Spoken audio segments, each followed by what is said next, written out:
Justin. Thank you very much. And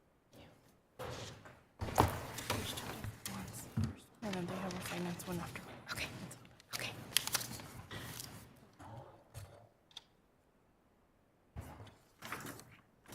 Did you get everything?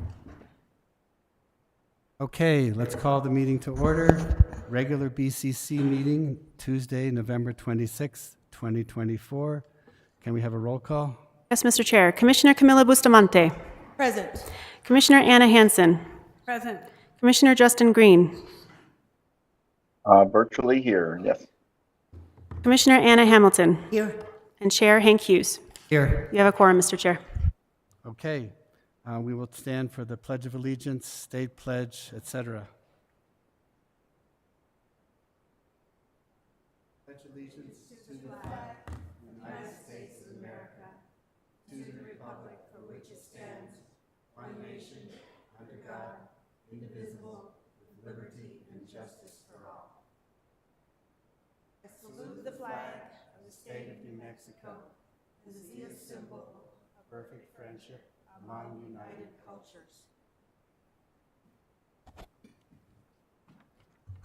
And I acknowledge that the county building in Santa Fe County is on the original homelands of the Tiwa people, who know it as Oga, Poge, Owinge, White Shell Water Place. Now we have a moment of reflection.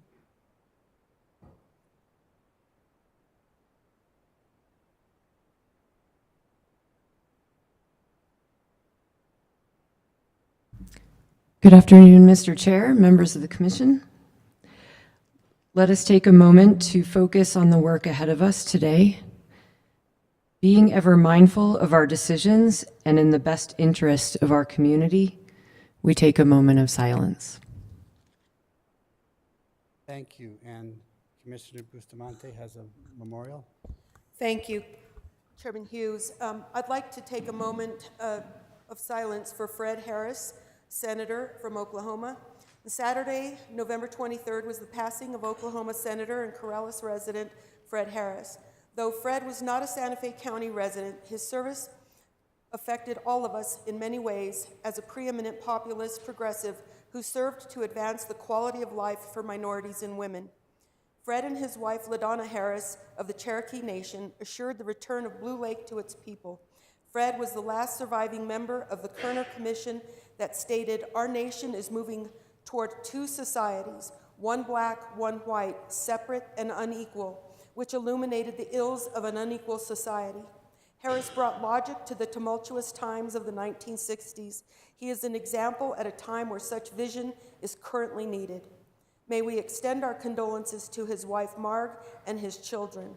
Let us have a moment of silence for Fred Harris, a family friend, a leader in our American community. Thank you. And Commissioner Hansen also has for a moment of silence. Yes, I will join on to that for Fred Harris. I feel incredibly fortunate to have the honor to attend many Democratic Party events with him. He was a great human being, generous, kind, and giving to everyone, and did a tremendous amount of good for our nation. I also want to remember Martha Rotunda Tuna, who is a member of the village of Agua Fria, but she is the person who coined the word Christmas for red or green. So when you're asking at a restaurant and somebody says, "Do you want red or green?" you need to think about Martha, because she was the one who coined it at Tia Sophia's when she worked there for many, many, many years. And she was a loyal member of the Agua Fria Village Association. She showed up at every meeting until she got sick and not feeling well enough. But her daughter, Gilda Montano, is the secretary of the Traditional Historic Village of Agua Fria Village Association. And I just wanted to remember her for the great contribution that we all use every single day. You know, red or green, Christmas. Thank you for allowing me to share that. Okay, so now let's have a moment of silence.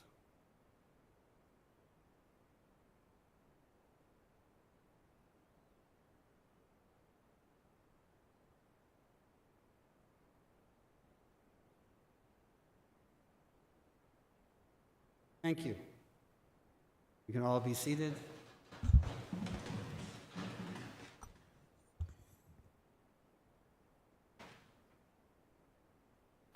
Approval of the agenda. Manager Schaefer, are there any changes to the agenda? Mr. Chair and Commissioners, there are no recommended changes to the agenda as presented from staff.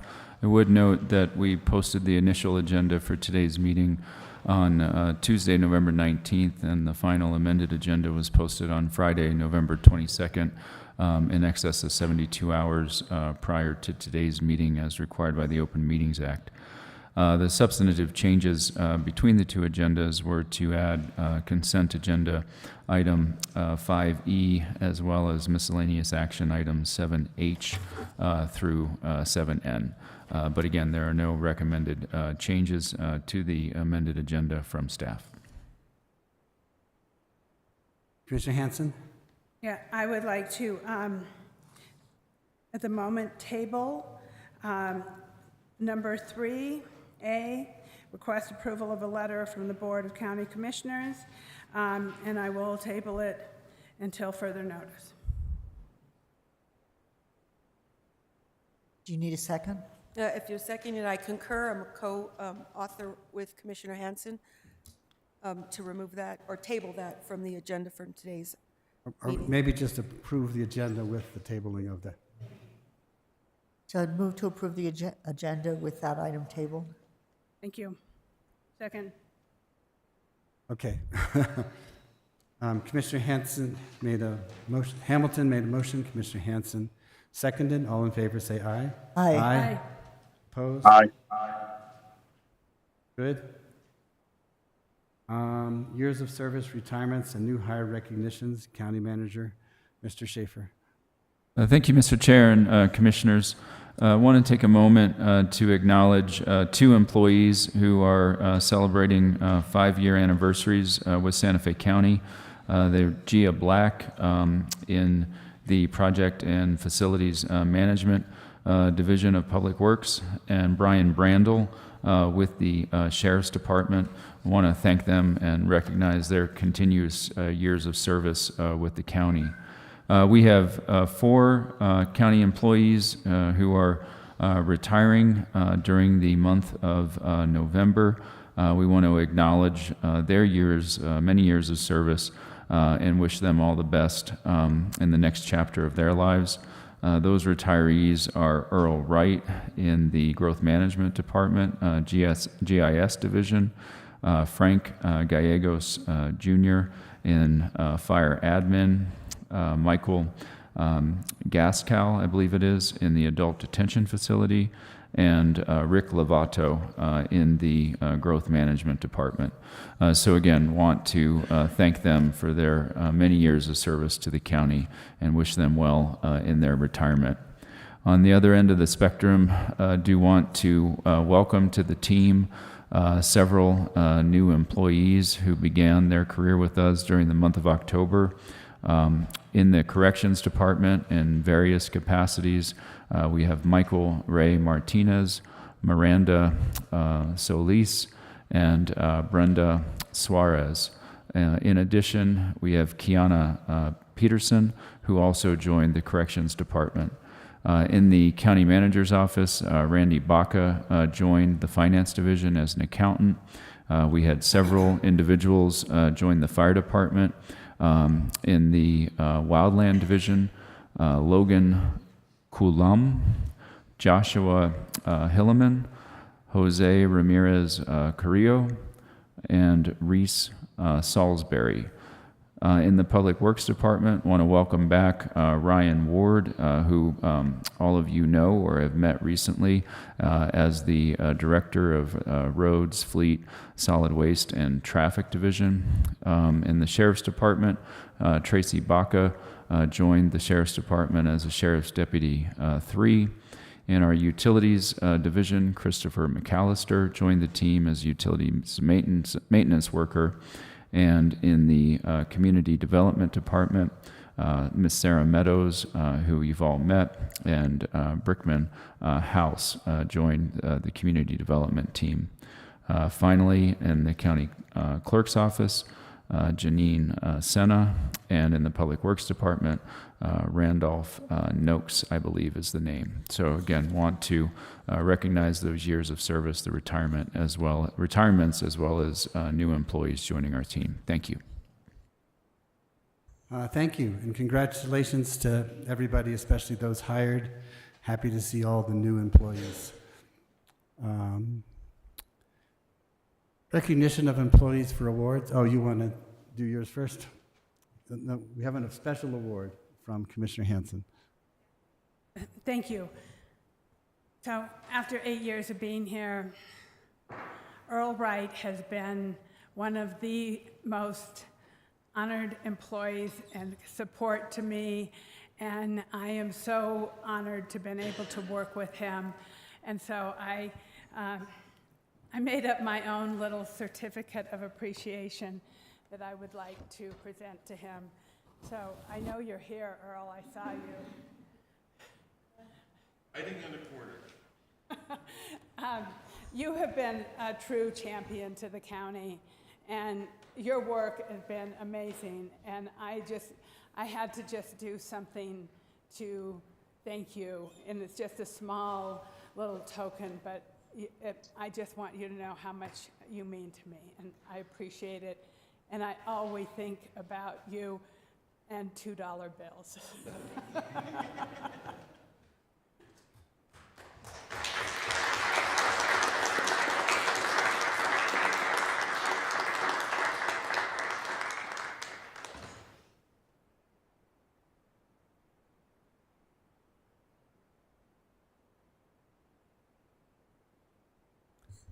Okay, now Commissioner Manager Schaefer, the other recognitions of employees for awards and accreditations.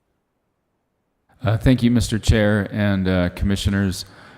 Two awards and achievements that we wanted to recognize. First, wanted to acknowledge that Fire Department Chief Jacob Black recently completed the Executive Fire Officer Program at the National Fire Academy. This multi-year development program equips fire officers to address emerging issues in their departments and communities and gain leadership skills they can use to strengthen their organization and help make their community more resilient. Chief Black's capstone research project focused on navigating insurance retention for homeowners in the wildland-urban interface. So again, congratulations, Chief Black, on this significant achievement.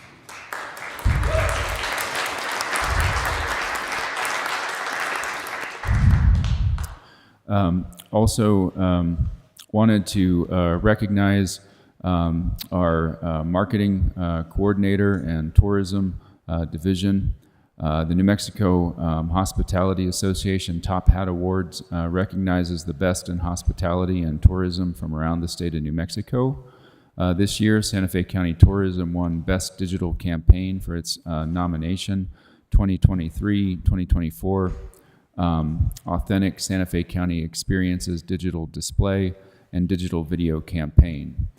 Santa Fe County tied with Tourism Santa Fe in this category, which is very competitive with numerous entries and 10 finalists.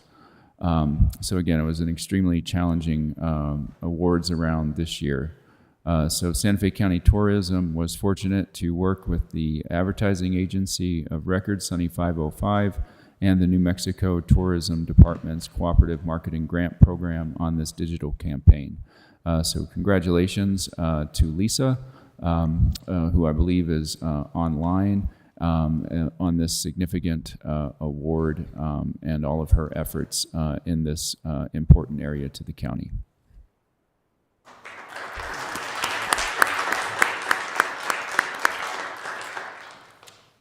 Congratulations. And those are the two awards and achievements that we wanted to recognize. Again, congratulations to Chief Black and to Lisa Katonik. Thank you. Yes, congratulations to Chief Black and Lisa Katonik. We'll move on to approval meeting minutes. Request approval of October 29th, 2024 Board of County Commission meeting minutes. Move to approve. Second.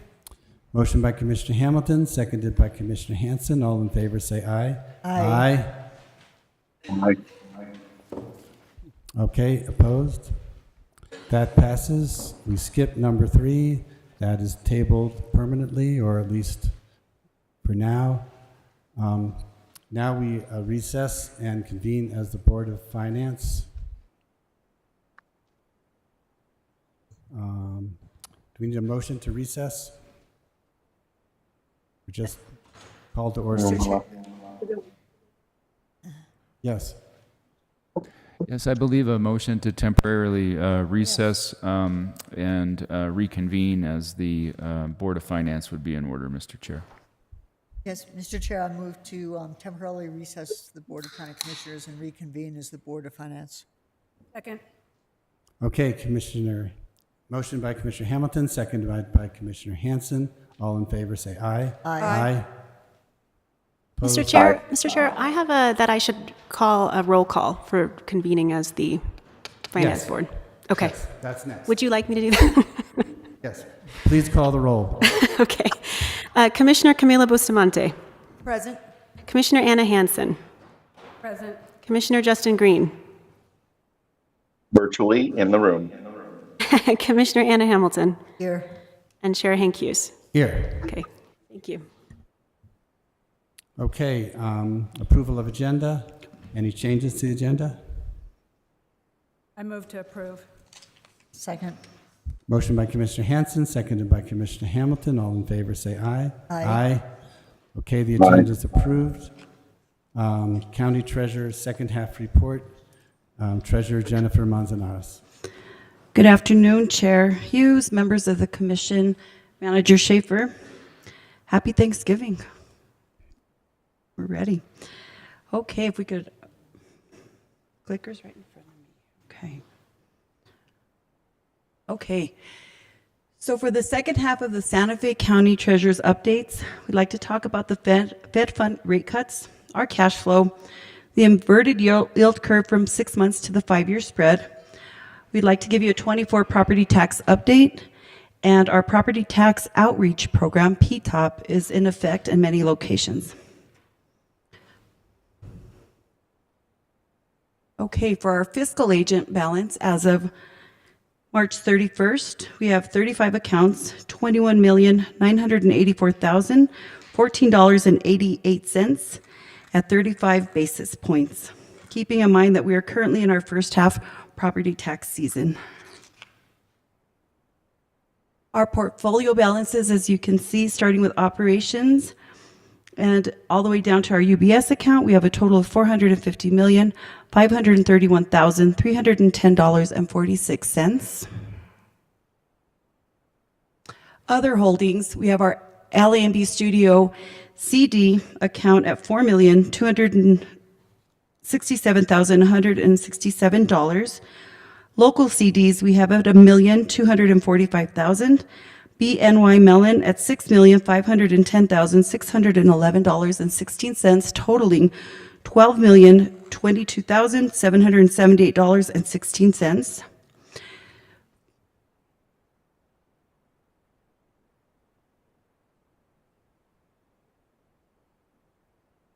There we go. For a grand total of all holdings, $462,554,088.62. Totaling with our bank accounts, we have $484,538,103.50. And our earnings, currently with our LA&B studio account, we're at 250 basis points. FICA's 40 basis points. Our UBS is at 455 basis points. Wealth between 400 and 500 basis points, and our investments go between 50 to 525 basis points. Our yield income, $13,495,761 in interest earnings to date. If we can now go into the economic update and the investment outlook, we see where our yield curve is still inverted, and if we're looking over the years from 3 years to 10 years, we still invert at 4.25, and between 7 and 10, we're at 4.44. Next slide, we have from September 18th, 2024, and I do apologize, Deputy Treasurer is not here to go into the great details, so I'm going to go through these, but more importantly, I'd like to answer some of the questions that may come up about our property tax collection right now. So I'm going to go through these quickly, and I'm going to, let's see. There are some of these that Deputy Treasurer had inserted prior to board docs, and in particular our cash flow. So currently with our property tax collection, Brian just generated these earlier. I apologize I didn't introduce Brian Oleatea, Operations Manager for the Treasurer's Office. We are currently at collection of, and we're halfway through, I think we decided the days in total collection were 24 days. We have collected $42,687,906.99. However, that will look very different tomorrow when we have our CoreLogic account that will bring our collection to 75 million, thereabouts. So our property tax collection has been very active this year. We've had a lot of walk-in. I'm just going to flip through these quickly. And let's see. Okay. One of the questions that I did ask our Deputy Treasurer to share with us was a headline that just came out on Sunday. I was reading something, and before I share our 6-month investment strategy, it caught my attention when I read this headline. It said, the stock market just crossed a threshold it's never reached before, and history is quite clear what happens next.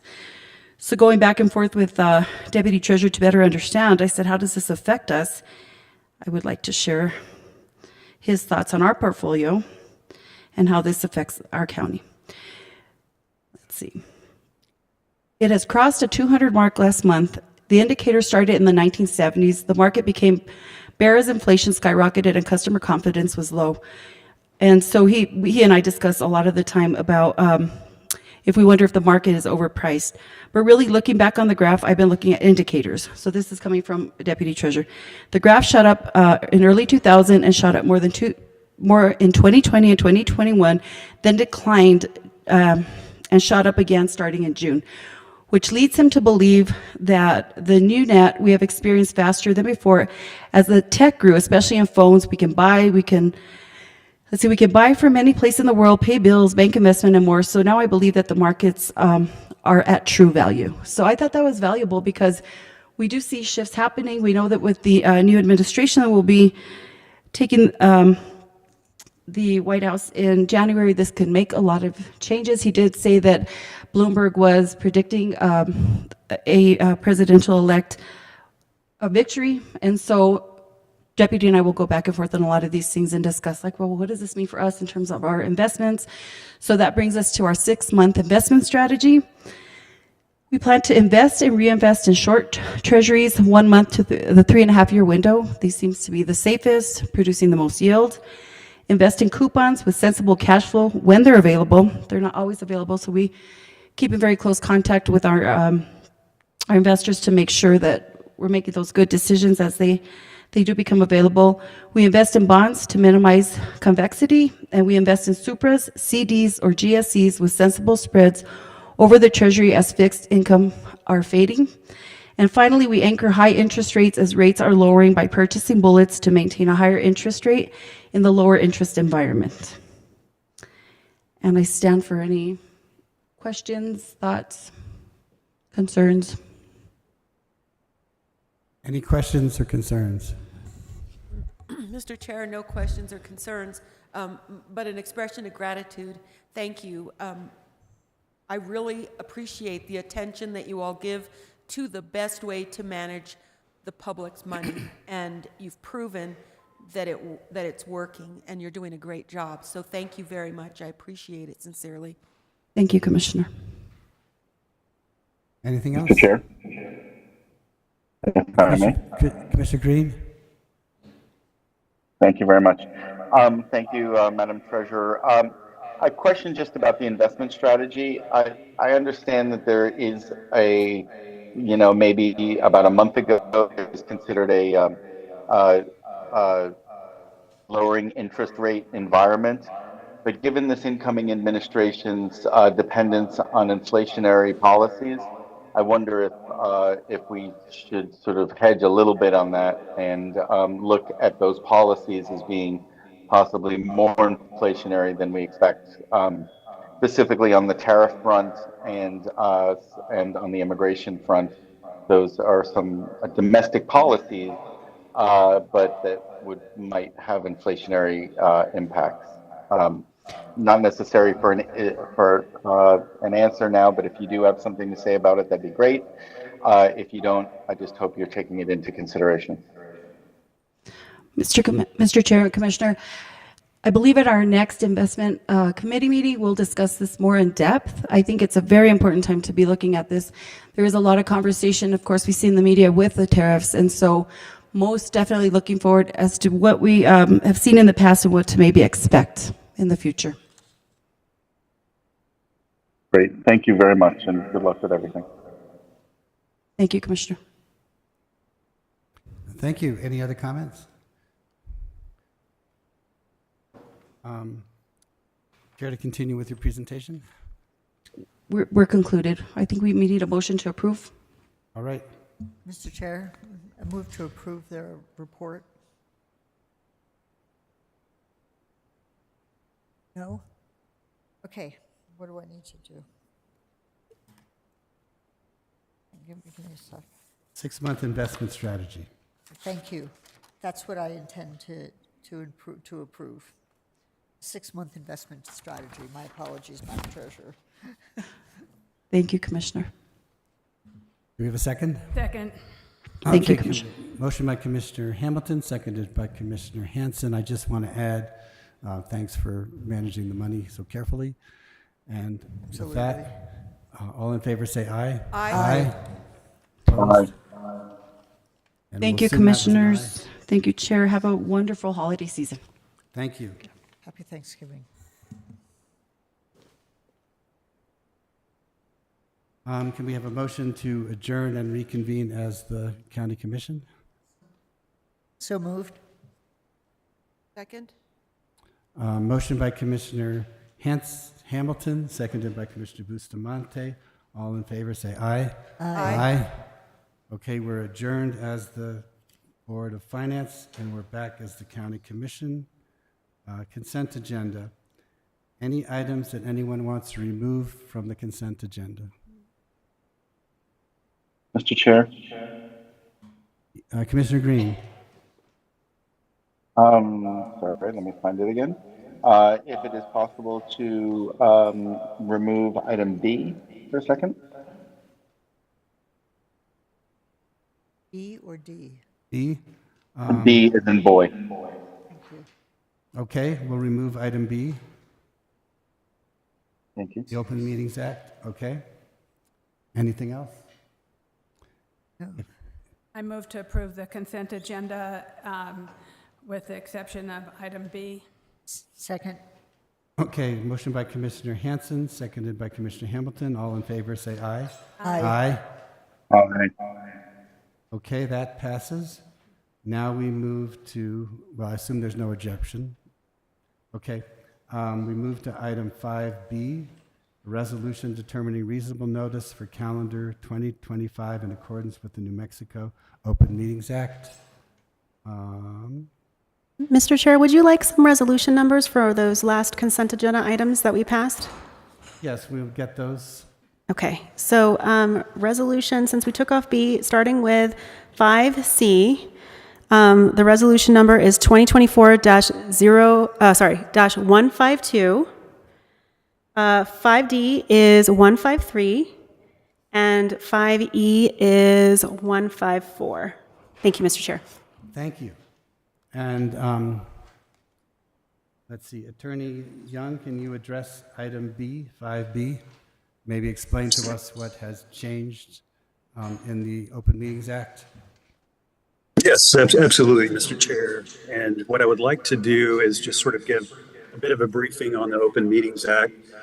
The Open Meetings Act, which can be found at NMSA 1978, sections 10-15-1 to 10-15-4, ensures that public business be conducted in full public view, that the actions of public bodies be taken openly, and that the deliberations of public bodies be open to the public. The open meetings requirements applies to any meeting of a quorum of a policy-making public body held for the purpose of formulating public policy, discussing public business, or taking any action that the body has authority to take. So in this subject resolution, we have identified the boards and committees subject to the Open Meetings Act requirements in the subject resolution. In terms of the resolution before you today, it sets out what meetings are required to be open to be public, consistent with section 10-15-1B. In addition to the BCC, we have at least 22 boards or committees that are covered by the Open Meetings Act. We have updated this year's resolution to include a few new committees, such as the Public Arts Committee and the Water Policy Advisory Committee. Boards and committees not covered are those of what I would consider to be a joint variety, which have their own noticing procedures, such as the Buckman direct diversion. Second, the resolution sets out the BCC regular meeting schedule. There is a full calendar there available to the public with all of the dates. The resolution also outlines procedures for meeting notices and agendas for the BCC and BCC appointed boards and committee meetings, including regular, special, and emergency meetings. All the deadlines track the statute. The Open Meetings Act, which was recently amended in the 2013, which was most recently amended in the 2013 legislative session, requires that, with some exceptions, public bodies must make the agendas of regular and special meetings available to the public at least 72 hours prior to the meetings and post the agendas on the public body's website if one is maintained, which of course we do, and I believe we do a good job of that. In today's age, the website is an important tool for this information. However, we also post on the display panels at 240 Grant Avenue. One of the reasons why we use these panels is that once we post notices and agendas and board docs, that information is conveyed directly to those panels, which is an efficient and effective way of communicating that information. One update we did add is that when those are not operational, we'll direct the public to other available computers. And if those are not working, we will post the notice on the glass facing the parking lot. Of course, the public is also well aware that they can request information at the information desk at the front of the building or contact Sarah Smith in the county manager's office. Public do both of those things. Third, the resolution identifies procedures for noticing and agendas for appointed county committees. So those committees boards can also set their own schedule, which they do. Some do annually. Otherwise, you have to comply with the either regular, special, or emergency meeting notice requirements. An important feature of the resolution is to explain how the public can participate in meetings. And in recent years, we've streamlined virtual participation. So really all you need to go to is the join meeting link, and you can participate via WebEx. You can also participate via YouTube and Facebook, which a lot of counties out there don't actually do that. So I think it's a very good thing that we do that for public participation. If the website or links are inoperable at the time of the meeting may be conducted in person only. Also, Santa Fe County does offer auxiliary aids and services available to those in chambers, and that has happened on numerous occasions in my experience. During any public health emergency, regular BCC meetings may be held entirely virtually, and that has happened obviously with the COVID pandemic. It's also important to mention that there are penalties for violating the Open Meetings Act. Any person violating Section 10-15-1 or 10-15-2 is guilty of a misdemeanor, and upon conviction shall be punished by a fine of not more than $500 for each offense if it is shown that they intentionally acted in a manner that violated the act. With that, I would stand for any questions. Thank you, Attorney Young. Any questions? Commissioner Green, do you have any questions? Yes, sir. Thank you very much, Mr. Chair. First, I want to thank staff for accommodating our Pueblo brothers and sisters with adjusting the calendar to adjust for the feast days. That was a request of mine, and I am happy that we've done that. And then second, it's just a general thing about public notice and transparency. I'm wondering if we could, and this may not be the place for it, and it may be just a future resolution, start to provide complete packets by Friday and not sort of give ourselves the last few days over the weekend to update documents. If something comes up in the last few days, then maybe we should table the item and remove it for a future meeting. We have regular meetings every 2 weeks, more or less, and I would like to be able to not feel like we pushed something through without enough time for everybody to study these things and for us to have the community see these things. But thank you for those, for the adjustment for the Pueblos, and maybe we can figure out how to get our packets put together at least by the Friday, and then have a sort of pencils down moment and allow the community and all of us to be able to review things over the weekend. Thank you. Thank you. Any other comments? Mr. Chair? Yes. Respectful of staff's time, Commissioner Green, I do also understand your request, but I also want to recognize that when there have been last-minute updates or changes to the agenda, I wouldn't say complete changes, but something that would have to be tweaked in order for it to be heard on that day. I am sincerely grateful for staff's flexibility when it's something that is time-sensitive, and I hope that we can continue to have that flexibility. Sounds Absolutely. like a topic for but future to keep it to a discussion. minimum. Thank you. Yeah.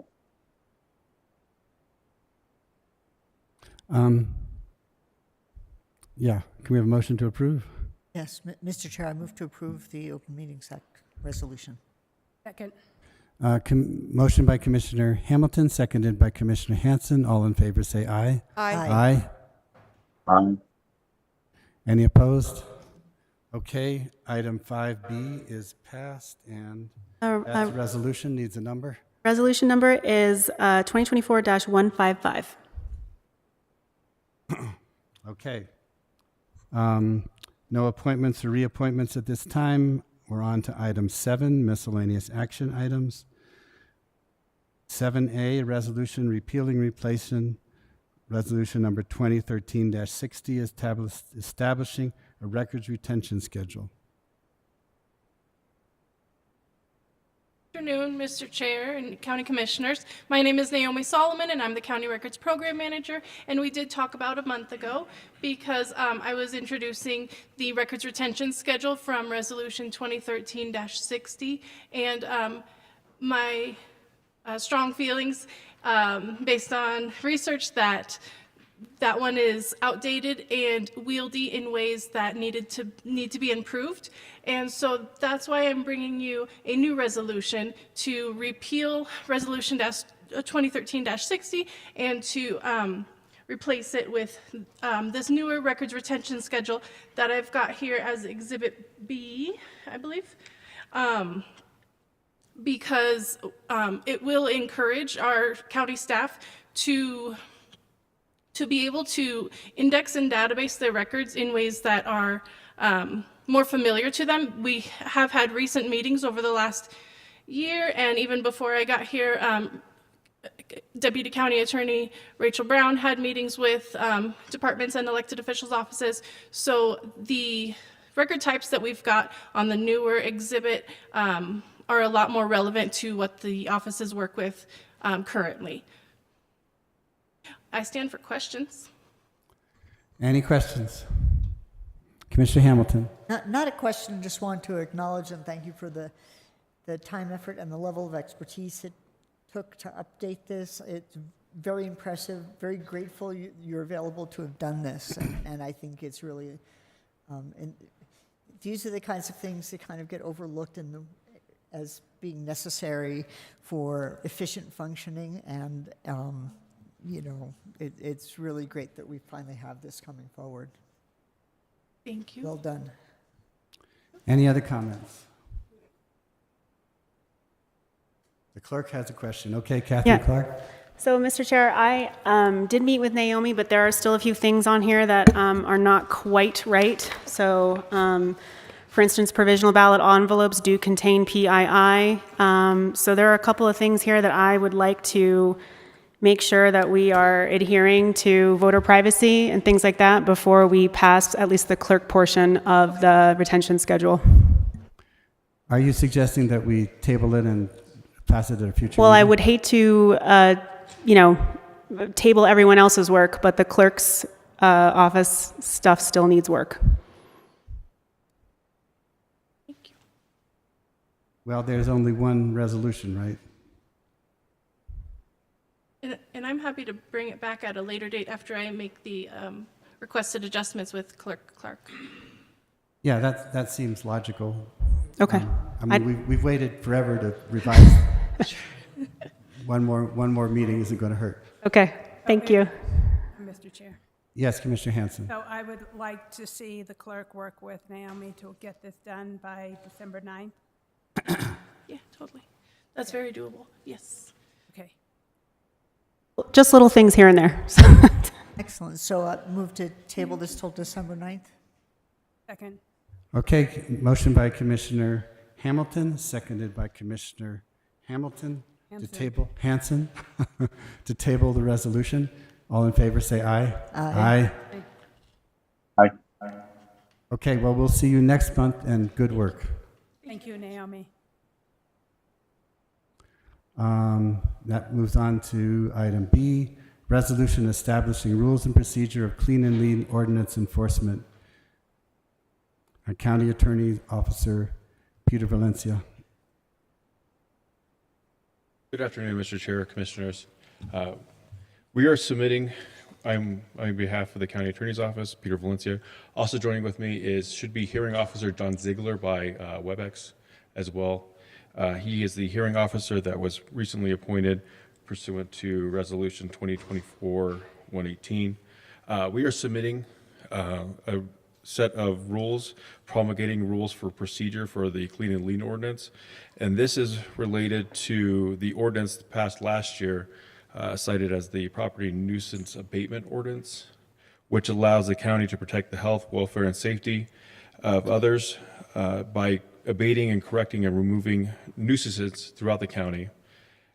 With respect to these procedures, particularly, this references Section 10 of the Property Nuisance Abatement Ordinance, in which through administrative enforcement and if we don't want to go through a criminal process, we want to go through administrative enforcement, what we would do is the code enforcement officer would attempt to work with the property owner.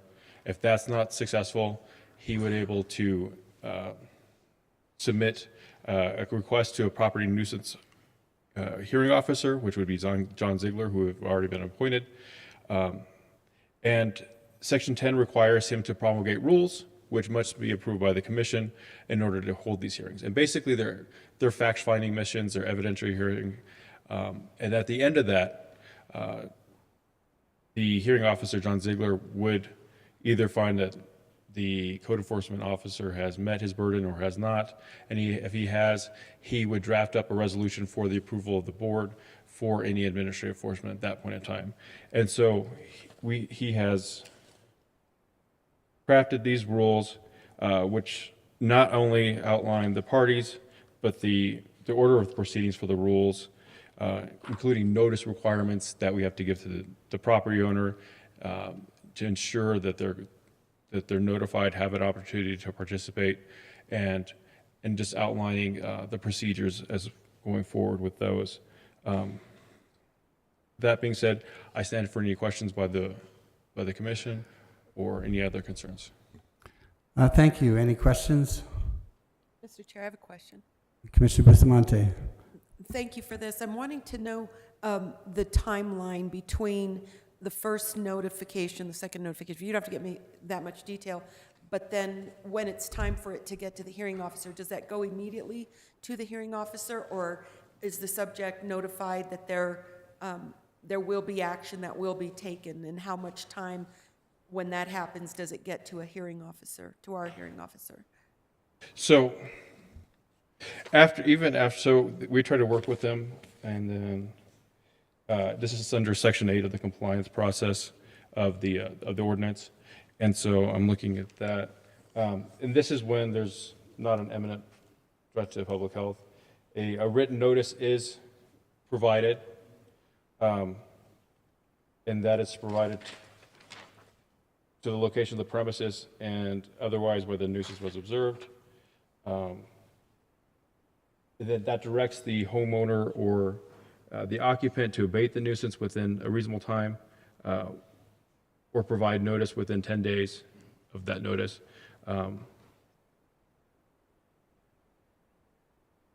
Furthermore, as outlined in the rules of procedure, after written notice has been preceded, we give the homeowner or the occupant 14 days prior notice, both by either by email or by physical mail of the hearing, to give them adequate time of notice and to participate. Furthermore, the rules allow for the hearing officer for good cause to continue that if they're unable to attend on that certain date. Thank you. Anything else? Commissioner Hanson. Thank you, Peter. So they go through this hearing process and we get no results. Then does it go to criminal? Well, so this process is for administrative enforcement for the commission. So what we do is the hearing officer he gets notified, and this is only when there's not an imminent public health threat. This is when there's it could be a public health threat, but it's not imminent and it's not immediately upon us. The hearing code officer would work with the property owner. If that doesn't go forward, he would submit this to the hearing officer. The hearing officer would do findings, submit them to the commission, and draft up a resolution, which would allow the commission to draft up a resolution to abate and basically remedy the situation, and then also have a enforcement to lien the property for any cost of that abatement. And so basically these are just rules for that fact-finding procedure. And then the resolution requires the hearing officer that he would promulgate and present to the board is basically, here are my findings, here are my conclusions of law. We're asking that this property be cleaned or abated or anything else, and we ask for this lien, and she submits that to the board, and then that would be the process for cleaning that piece of property up. Okay, thank you. I think this is really important. part and the step in the process that we need to make sure we have in line, because we do have properties in the county that are definitely nuisances, and some of them are impacting residents in a really terrible manner. Commissioner Bustamante? I'm sorry, I did forget one question. So the issue of threat to health and safety, there's reference in there, and I'm wondering how that determination is made. Does that include a residence that has been broken into, the windows are shattered, and kids have a potential to go in there? That seems pretty extreme, but I don't think that would necessarily automatically fall into the health and safety. Does it fall into the health and safety concern, or is that limited to an exposure of some type of environmental consequence, like, you know, petroleum gases being left in tanks or something? I think code enforcement, we work on that on a case-by-case basis to determine if there's an imminent health threat, what are the health threats, and that's something that could be considered if it's a attractive nuisance to children or other people that might be walking by the property. Thank you. Yeah, I'm glad to see this moving forward. I'm glad to see putting the procedure in place based on the resolution or the ordinance we passed a couple years ago. So this is a good move. Anybody else? I'll make a motion to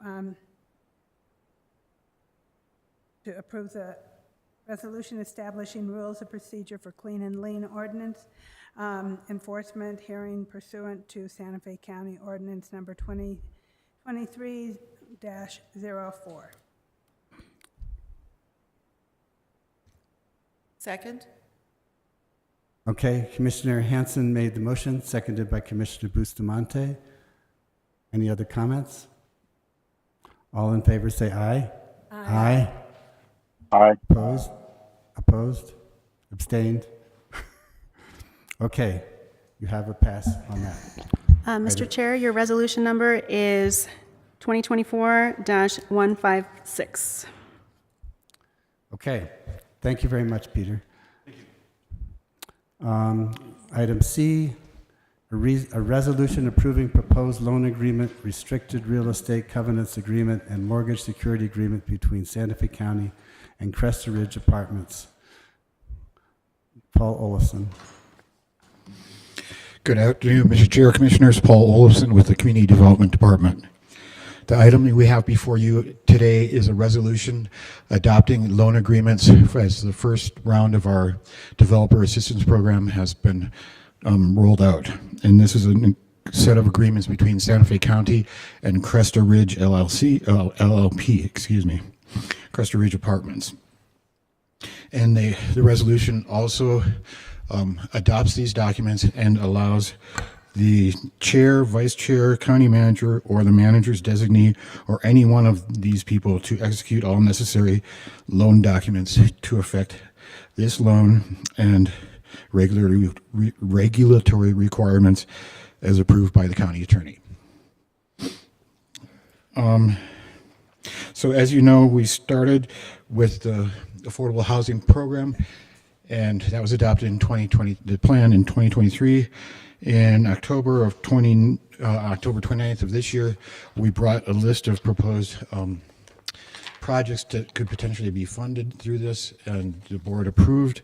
And since then, we've been working with the developer to reach these agreements.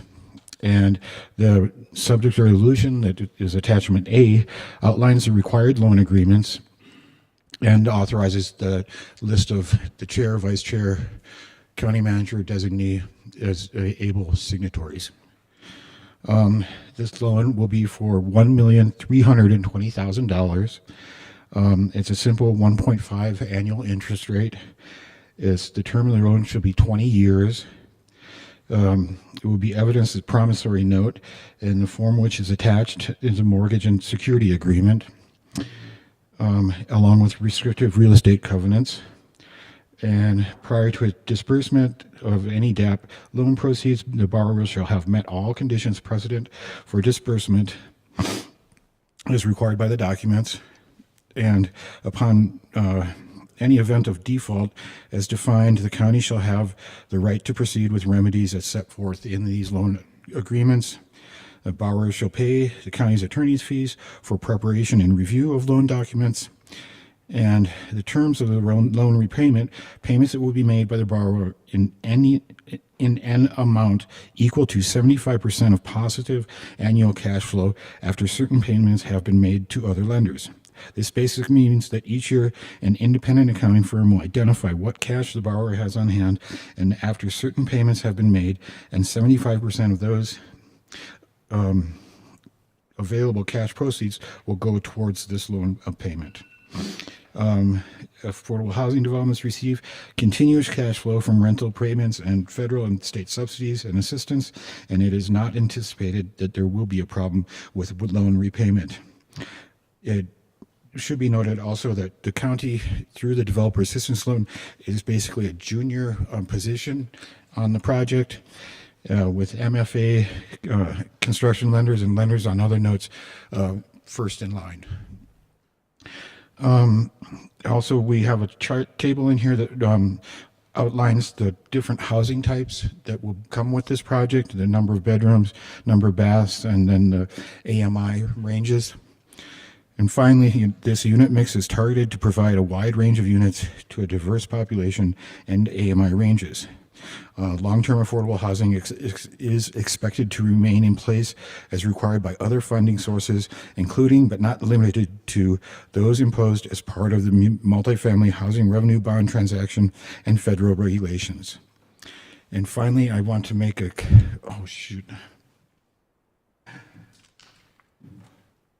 Take your time, find the paper. Okay, I made copies and I forgot to bring them up. But in our resolution, we added one sentence in the last therefore sentence, and it says I gotta go back. In the be it further resolved at the top of page 3, there's a sentence added to. Well, this is a very long sentence. I'll just read it as is.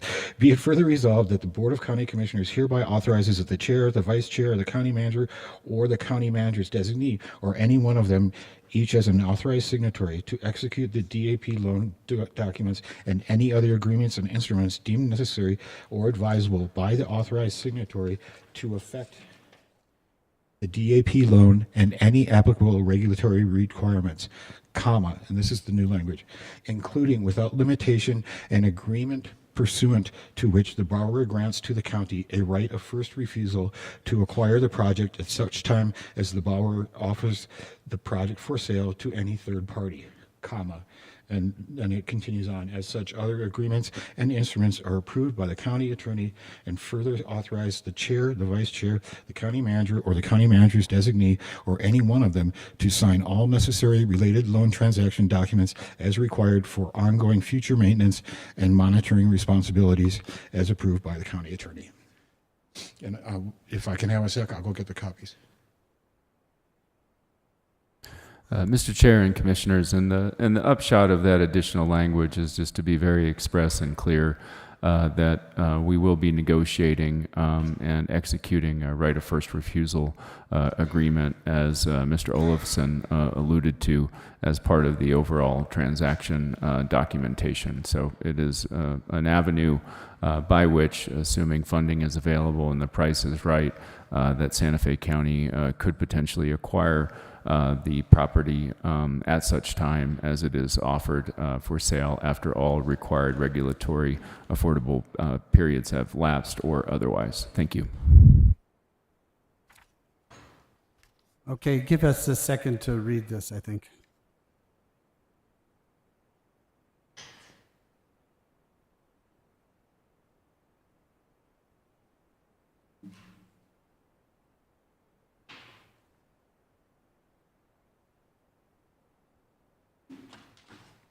Okay, it does say that we have right of the county has a right of first refusal to acquire the property. Any questions?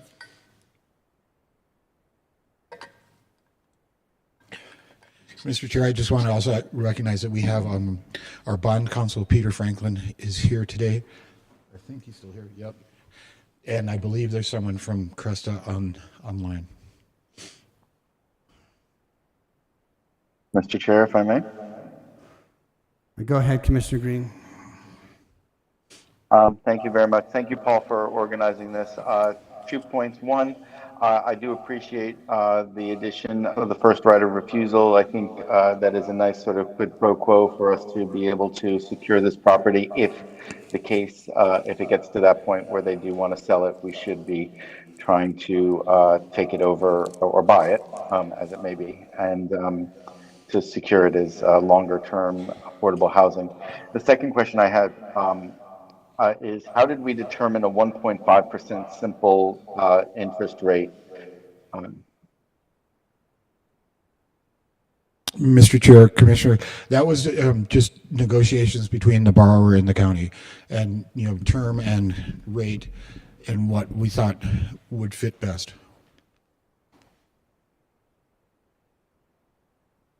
It has nothing to do with our cost of money rolling or anything like that. We didn't base it on what our returns are, even as a government entity, that it had very simple, MFA terms or whatever. It was just a sort of pulled out of a hat. MFA typically goes 0 to 3%, and we countered with the 1.5. And we felt it was equitable for the county. Okay, it seems a little low to me, but I, don't want to get in the way of it at this point. So,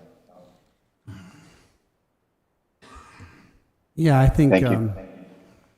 I think the lower the interest rate, the more affordable the housing. So, you probably reached a good agreement with him. Any other questions? Is there a motion? Yes, move to approve. Mr. Chair, Commissioner, I just want to ask you to clarify that move to approve as amended for the resolution. Oh, I I'm sorry. think we need to forgot state the that. resolution was actually amended from Yeah. here, yes.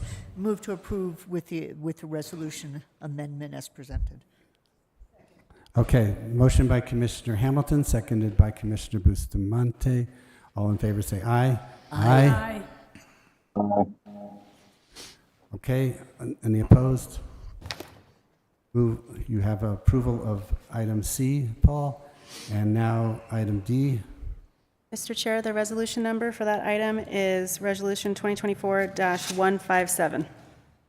Okay, 157, item D, a resolution to lease land to Nueva Sequia LO4 LLP for affordable multifamily rental housing development. So, Madam Chair, or Mr. Chair, excuse me, Mr. Chair, Commissioners, this item is a follow-up from our last meeting when we created the legal entities for the Nueva Sequia 4 and 9 projects.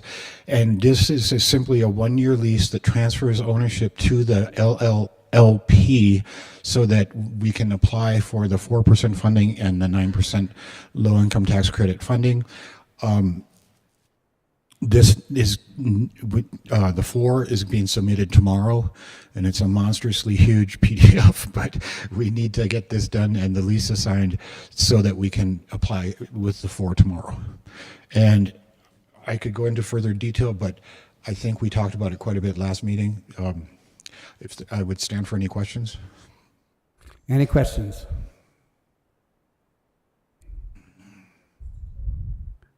Commissioner Hamilton? It would move to approve the resolution to lease, for this lease. Motion by Commissioner Hamilton, seconded by Commissioner Bustamante. All in favor say aye. Aye. Aye. Any opposed? Okay, that passes. Resolution number?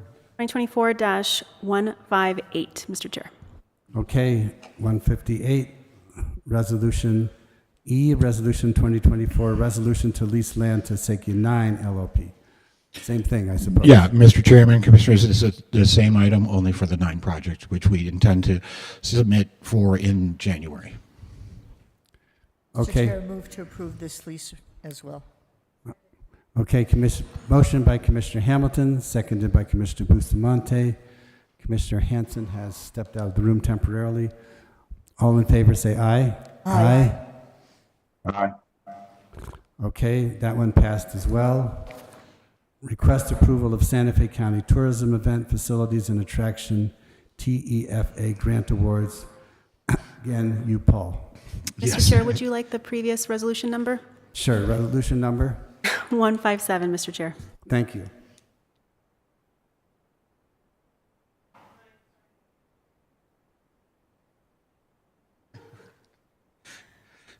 Okay, Madam Chair, Commissioners, Paul Olofson with the Community Development Department again. So this item is request approval of a series of grants that were solicited through a NOFA through the Community Development Office. And this is for tourism, event, facilities, and attractions grant. This is a brand new grant that we've started through the lodgers tax, and it's allowed through the state statutes and our own ordinances. And it's limited to government entities and nonprofits, and it has to support a tourism-related facility or service. And per our ordinance number 2023-02, eligible activities are as follows. I'm going to read this, it's a little bland, but establishing, operating, purchasing, construction, otherwise acquiring, reconstructing, extending, improving, equipping, furnishing, or acquiring real property or any interest in real property for the site or grounds for tourist-related facilities and attractions or tourist-related transportation systems of the county. And that's one allowed use, one group of allowed uses. The second group is providing police and fire protection and sanitation services for tourist-related facilities, attractions, and events located in the county. So Community Development put together a review team that included members from Community Development, Public Works, Finance, and the County Manager's Office. We received 11 proposals. 7 were reviewed as being compliant. 4 were not reviewed because they were asking for marketing and advertising money, which is not allowed under this program. But that is eligible under the other lodgers tax program that I think you saw just a couple of weeks ago and made recommendations. So we did the review and we scored them, and then we didn't have enough money. So the total request was, let me find this. I think the total request was 34,000 and some, but we only had 25. So we prorated the projects based on their evaluation scores and then assigned a dollar value to each one of those projects. So for example, Center Santa Fe requested 5,000. We're recommending 3,500. El Rancho de las Golondrinas, 5,000. We're recommending 3,500. Girls Inc. asked for 5. We're recommending 3. International Folk Art requested 5,000. We're recommending 4,550. Madrid Cultural Projects requested 4, 8, 12, and we're recommending 3,700. Santa Fe Playhouse requested 5. We're recommending 3,750. And finally, Santa Fe Century requested 5,000. We're recommending 3,000.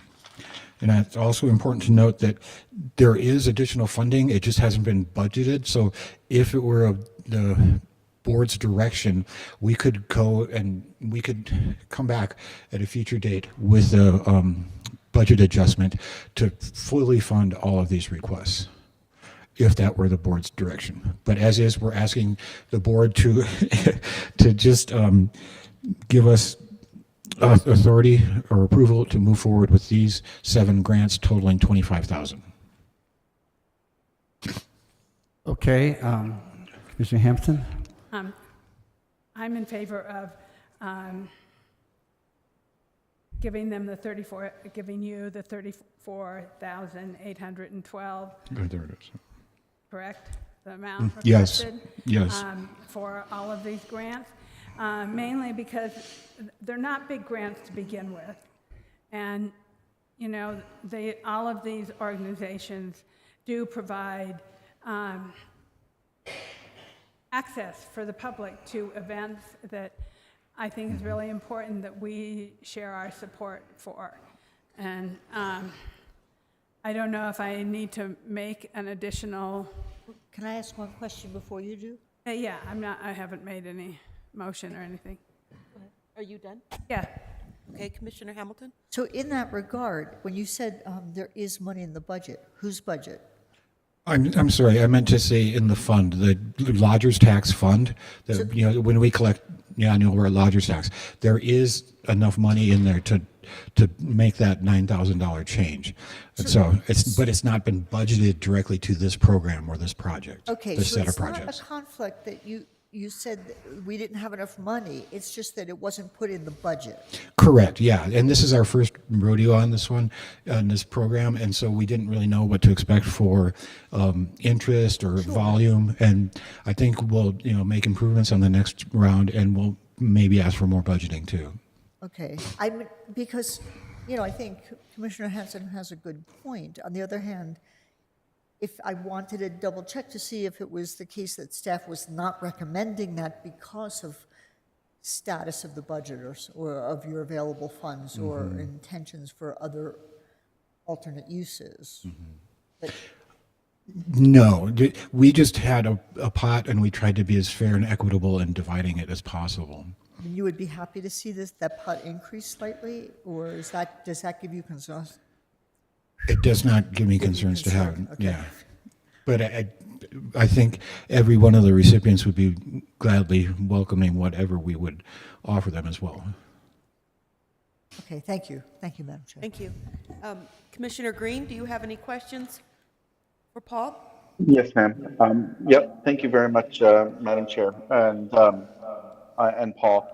I was happy to see this new program come out. One of the concerns I had was I was made aware of this relatively late in the process, and some of the programs that I knew could have taken advantage of this, even at its small amount, were not aware of this, and were not really made, aware of this with enough time to submit for this. And so I would hope that next year that we really cultivate the pipeline for this.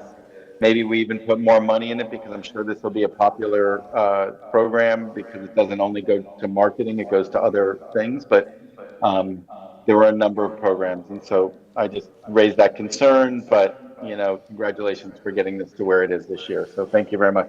Lastly, I have a question. What could be in the budget for next year?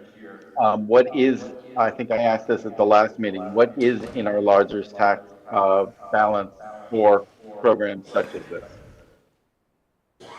Mr. Chair, Commissioner, I believe the collections are online in the previous year for about $2.5 million total overall, and that's split between marketing and then kind of facilities and other operations that they could be used for. And it could be used all for marketing, but at least 50% has to go towards marketing. And then there's other uses, the ones I just listed, as well as some others that could use this funding. So this extra $8,000 that we're talking about, or $9,000 that we're talking about, it doesn't really significantly damage that balance, and we would still have over $1 million in this side of the ledger. I can't speak to exactly on which side of the ledger, but to your first point, yes, there is funding that could be purposed towards this without impacting. Wonderful. Thank you. Any other questions? Perhaps Commissioner Hanson wants to continue her. Commissioner Hanson, anything else on this? No, but I'll make a motion. Yes, please do. So I would like to fully fund all of the organizations for $34,812, and wish them all luck and wish you luck. And I think that it's important that we invest in our community. Second. Okay, motion by Commissioner Hanson, seconded by Commissioner Hamilton. All in favor, say aye. Aye. Aye. Opposed? That's an aye. Is he opposed or? No, you're in favor. I was an right, aye, Justin? affirmative. There's a delay An over aye. there. Yes, ma'am. Yes, yes. Um, I hear my okay, echo in the background there. Commissioner Hanson, do you want to register a yes vote on something you missed? Thank you. On the Nueva Acequia item E, was it, that I was not present? I would like to register yes. Okay. Thank you very And we'll much. give Commissioner Bustamante a chance when he gets back. Meanwhile, item G, approval of memorandum agreement number 250141 CDD-BT with Santa Fe Community College in the amount of $1 million. And give us a description of that, Juan.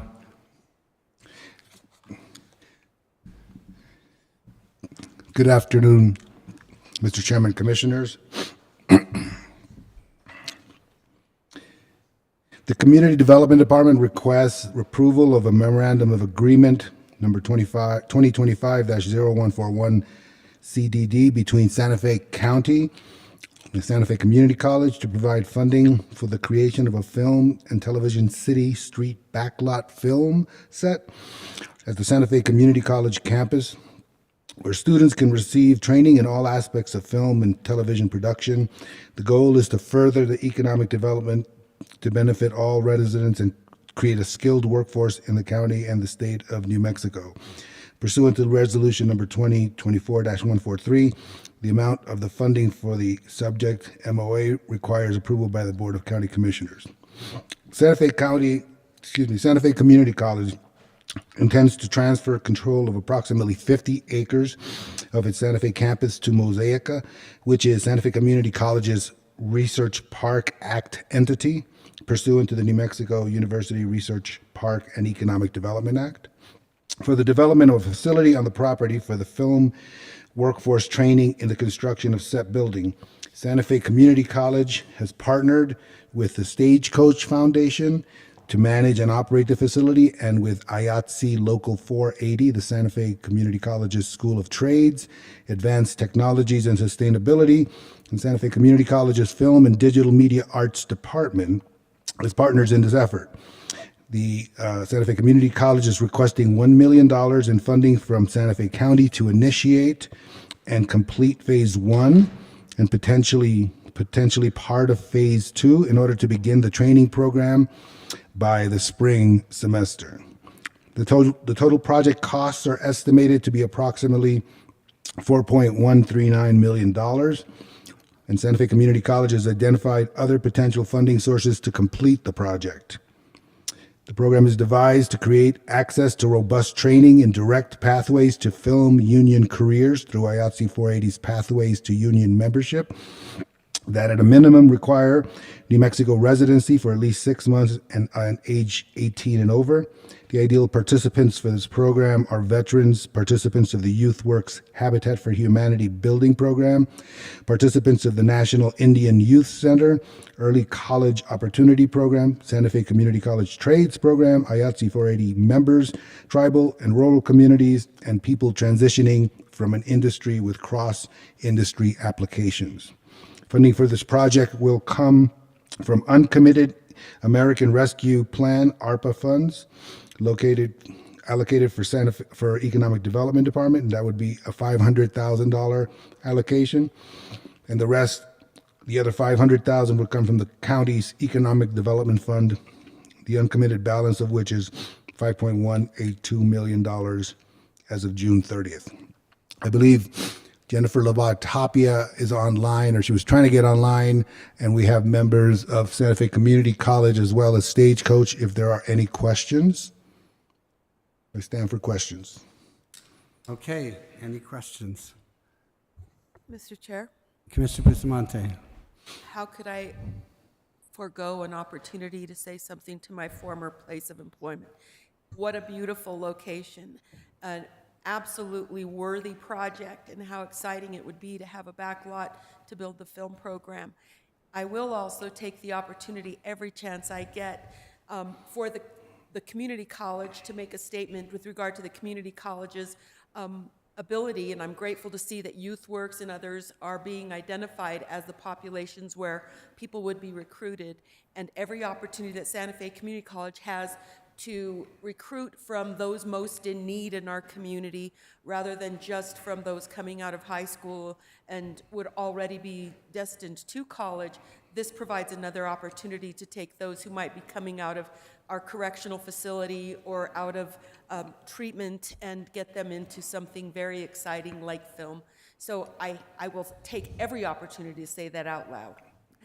But this project, given the absolute beauty of Santa Fe Community College, which is largely empty now, I mean, we just don't see a lot of people at the institution physically as we did prior to COVID. And I think this really brings another opportunity to re-strengthen a community that really was #1 in the state for a long time.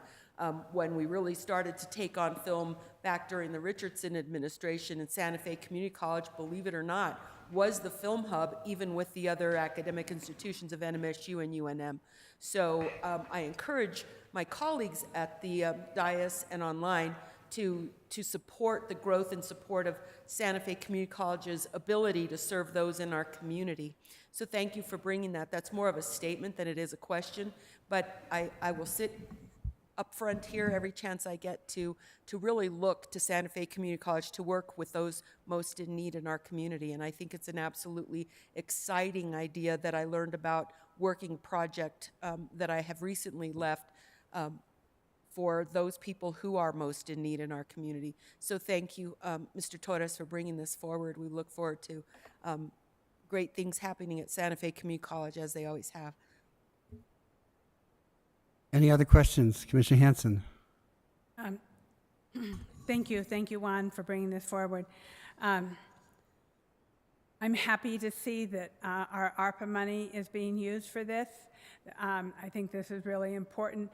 I hope we've spent every single dime of ARPA money that we have, and I believe that we have, and we've allocated it because as time moves forward, we're not going to have those resources that we have had in the past. Mr. Chair, Commissioner Hanson, we certainly are on pace to have it all obligated by the end of the year deadline, but it would be an error to say it's all been expended. But we will be taking one last look between now and December 9th to ensure that we are on pace to meet all applicable deadlines. But I just wanted to state it's not all been expended. Okay, well, let's spend it as soon as possible, or at least get it encumbered.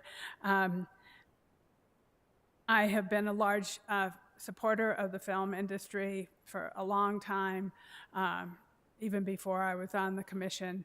I think that it brings a tremendous amount of resources and job to our county, and I think that's really valuable. I agree with what Commissioner Bustamante said, and this is more of a statement of, yes, let's move forward with this, and let's help everyone survive and thrive. Any other questions? Mr. Chair. Yeah, go ahead, Commissioner Green. Thank you, Mr. Chair, and thank you, Juan, for putting this together. You know, I like that this is a partnership between the Stagecoach Foundation, the Community College, and Santa Fe County. It seems that we're working public education and private nonprofit in an effort to work together on a strategic aspect of our economic development, and the community college is a great place for this to land. My one question, and it doesn't have to be answered today. I think it was slightly answered by County Manager Schaefer, was just to make sure that we address all of our ARPA money. I think we have until the another month more or less to obligate it. And I hope that we can get a report on what's coming up in the next meeting and make sure that we get it all obligated in the next few weeks. If we have to, we'll have a special meeting to get the last little pennies put in place, but I don't want any of it to go to waste. So thank you very much, and good luck with the project. Yes, thank you very much. Mostly, we don't want it to go back to the federal government. Commissioner Green, Mr. Chairman, so we do have all of the economic development funds allocated to projects, and they are going through the process. But as County Manager Schaefer said, we can not tell the future, but we have identified funding for projects, and so hopefully everything will be completed before the end of this calendar year. Mr. Chair and Commissioners, good afternoon. My name's Dr. James Wysong, and I'm Academic Dean at the college. I'm here also representing our president, who's traveling, and so I would stand for any questions that weren't covered in the discussion Mr. Torres laid out. And we're very excited about this because this is a great opportunity to provide training for good-paying jobs for people here in Santa Fe, and to Commissioner Bustamante's point, yes, we're actively working in your old area, by the way, right now to work with incarcerated folks to get them into our back into employment. In fact, just the other day, we're working on a grant for water treatment. So yes, we're the community's college, and that's everybody in this community. Mr. Chair, if I may. Commissioner Bustamante. Thank you, Dr. Wysong. I'm happy to see you. And with the grant that I was working with, the federal grant that we have right now in our area, that also will support those efforts for another year. Santa Fe County has community services that does a lot of that connecting work. And really, the whole point of the Workforce Integration Network is the network part of it. So I just want to let you know about that asset. Jennifer here, Romero, is the lead on some of those programs, as well as Ann, who is the lead over all of it. But actually, I'm looking at the team over here, so please forgive me, all of you. But these are the folks who are working with the funds that the county gets to support these individuals, and the opportunity to bring that together and leverage that support, because it's not an easy lift, I learned over the last 2 years. But to really help someone and get them engaged in a way that they are working for our community instead of having problems within the community is a really awesome opportunity that you have. And I will tell you, for those, once this program came ahead, we had individuals coming out of our correctional facility who were looking forward. I didn't know how fast this was going to happen, but said that they would love to work in construction to just build a film set. I would love to do that. So it's an opportunity in working with a population that otherwise gets overlooked and just returns back to where they are. And I know that we have in your automotive program, Julia Burry has worked with those populations as well before. So I'm grateful for the efforts that are being made and look forward to seeing something really fun out there. Thank you.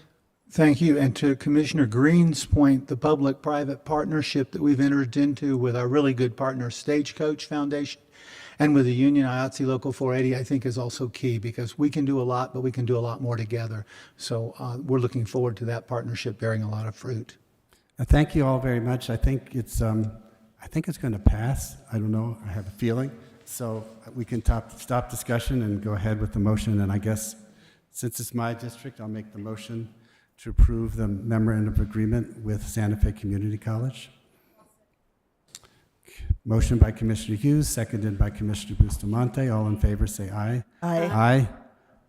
Aye. Aye. Okay. Opposed? Okay, it passes. Thank you very much. Thank you. Resolution number H, Santa Fe Community Capital Outlay Priorities. Mr. Chair, it's at 3:30. Did you want to take a break before public comment, or do you Yeah, want we to might press as well on? take a break and then come back to all these. So we'll take a break now.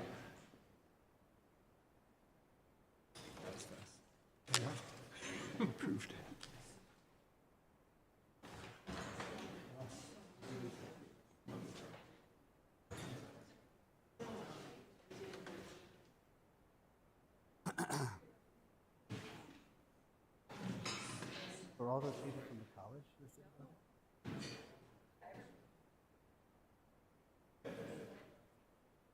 I don't know the other people.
All right.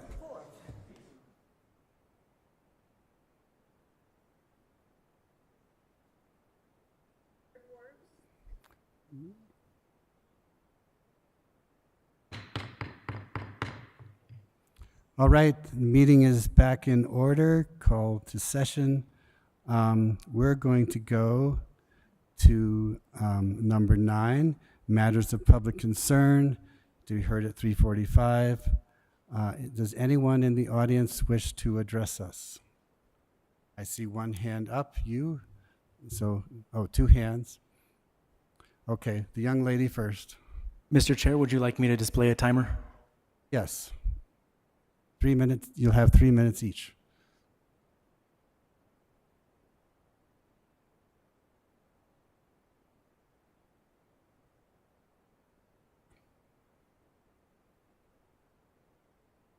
Thank you. Just before I introduce myself and get started, I gave some handouts to staff for the commission and for the county manager. Thank you. Okay.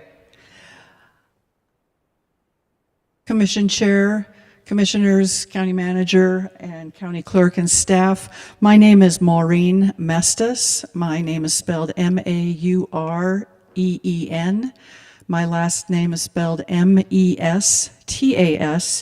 And I know some of you, not all of you, but some of you are used to me being here in the capacity as a representative of clients for development, planning, and entitlement projects that my company brings to the county. I'm not here in that capacity today. I'm here as a resident of Santa Fe County, and I'm here with other members of the community. They're sitting right behind me, and we wish to bring an issue to the county's attention, to the commission's attention, and it's not necessarily a problem so much as we have a solution we'd like to offer to the commission.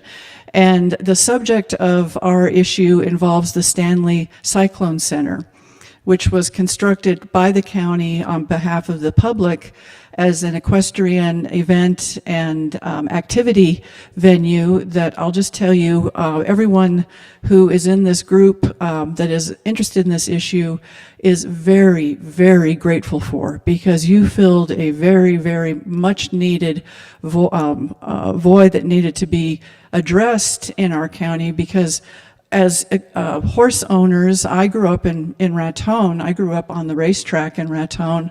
My family's been here for almost before dirt, and that was my childhood, and horses were important to me.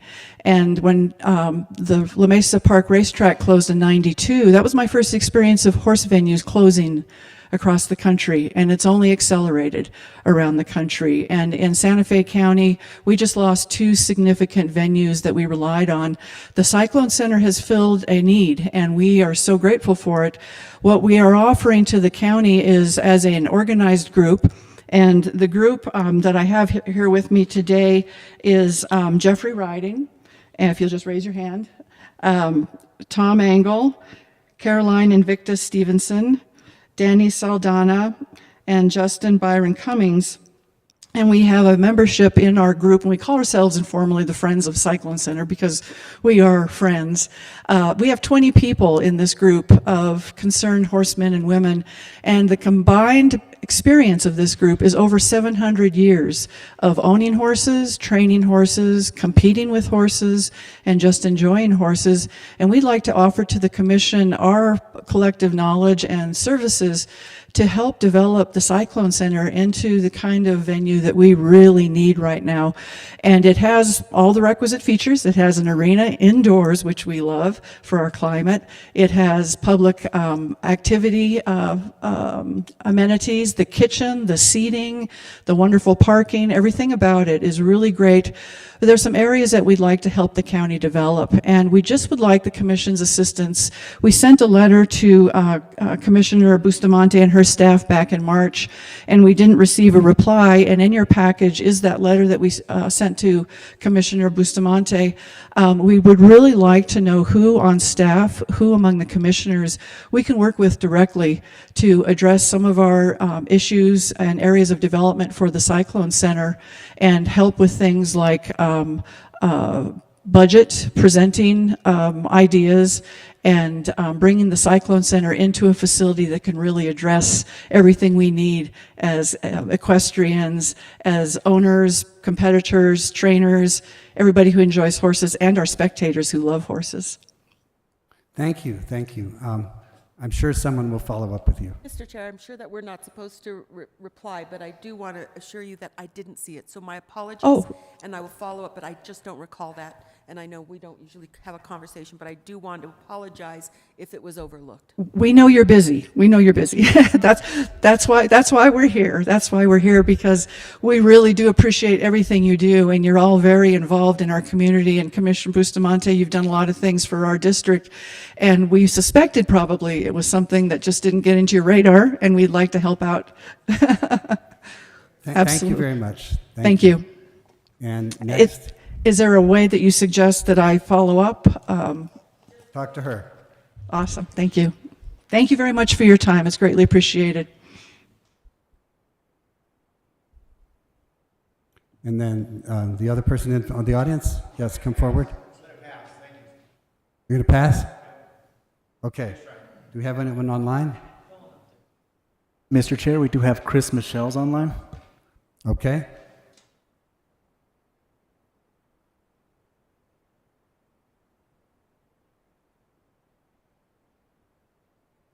There. You can hear me now. Mr. Chair, members of the commission, I'd like to speak to you today about an ongoing, which you were just covering earlier today. The problem is the Open Meetings Act, but it illustrates a much larger problem. The Open Meetings Act was discussed briefly and I appreciate Mr. Green pulling it off the consent decree, but you missed the whole point when we discussed it with the county attorney, because the county attorney actually generated the problem, so of course he didn't present it. The problem with the Open Meetings Act that you just approved and should not have approved has been going on for 2 years now. If you act carefully, it says that you must post the final agenda 72 hours before the meeting. Well, actually, what you did, what you did today, and what you've done repeatedly, is you posted today's meeting on Friday, which seems okay, 72 hours before, but you posted the meeting at 6:40 p.m. 6:40 p.m. And you posted it by the terms of the meeting. You posted it at the county manager's office. He happens to be closed. Of course, he closed at 5. And you claim that you posted it on the panels. Well, the panels are in the county administration building, and that closed at 5. So what have you actually done? Your final agenda was posted at 6:40 when the county facilities were closed to the public, the very person you were supposed to be informed. And so what you end up with is their first access to it would be 8 a.m. That is hardly 7 hours posted.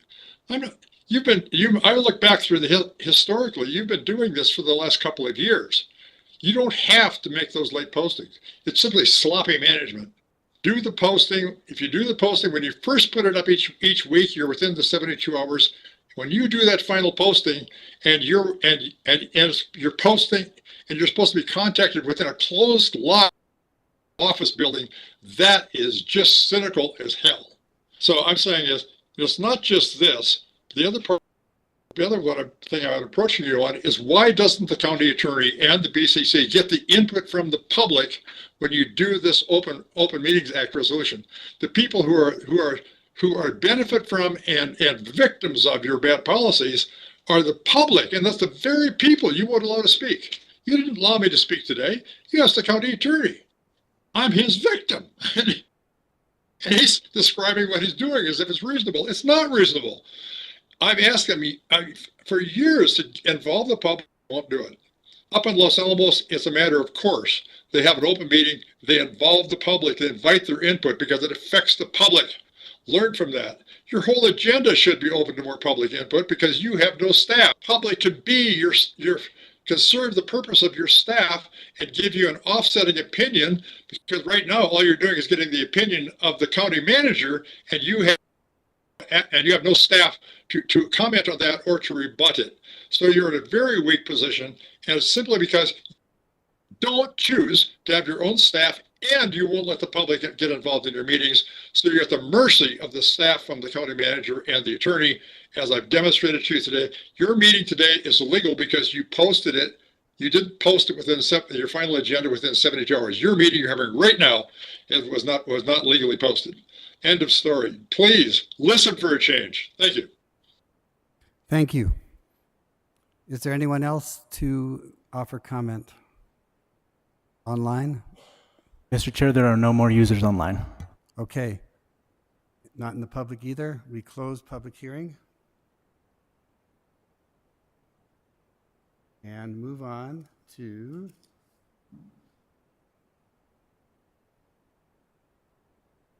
item number H7H, legislative capital outlay priorities. Leandro.